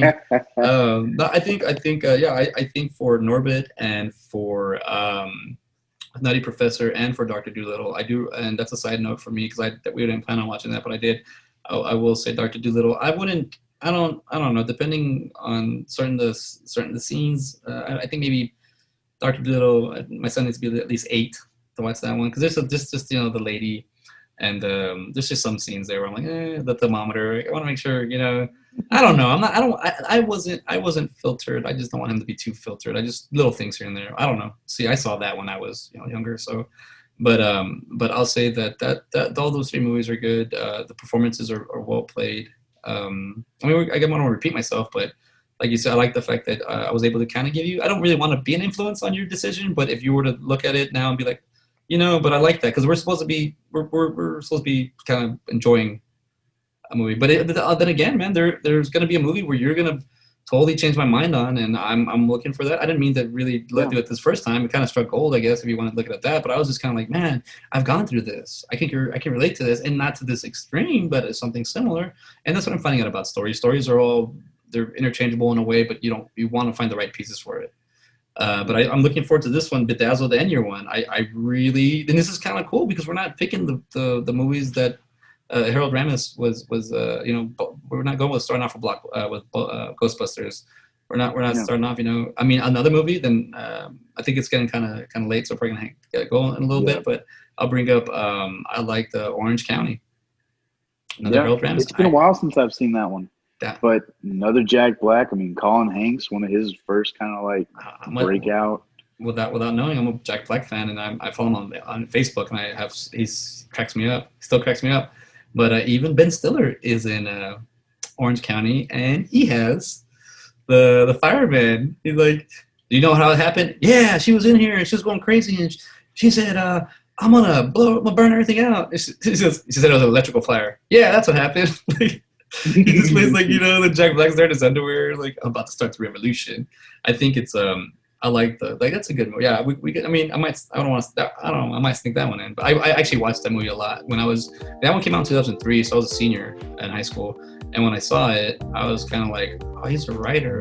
That's how you become a writer. You read books. So that really motivated me to read books, way more books. And I think that's what helped me out a lot on just understanding story. I just started, in order to be a writer, you need to read. And I also, in order to be like I don't know, just overall, I like to do that. But yeah, I liked Orange County, Colin Hanks. I mean, there's a lot of actors in that movie. I mean, John Lithgow's character is, what the hell? Like, he's too busy making money. His wife's over there with the gardener. She's all, Leslie Mann she's all touching him. It's not the gardener's just there like, so that's a good one. See, in that Orange County, I've been to Tustin, Orange County area, and it is like that kind of, but it's fun. But we're moving on to Harold Ramis, and we're going to Bedazzled and Year One for next episode. Love it. And we're gonna see if we come up with any conspiracy theories. I can't even say the damn word. I'm tired. Conspiracy theories. And we will, I know I should be better at that. And then we'll see what else we can tie movies in. I mean, because even you brought up I didn't have to bring up the Eddie Murphy, Troy Murphy wrote it. Like I like those kind of facts. So maybe we can bring in some more facts about movies, and maybe that'll help us segue into another thing.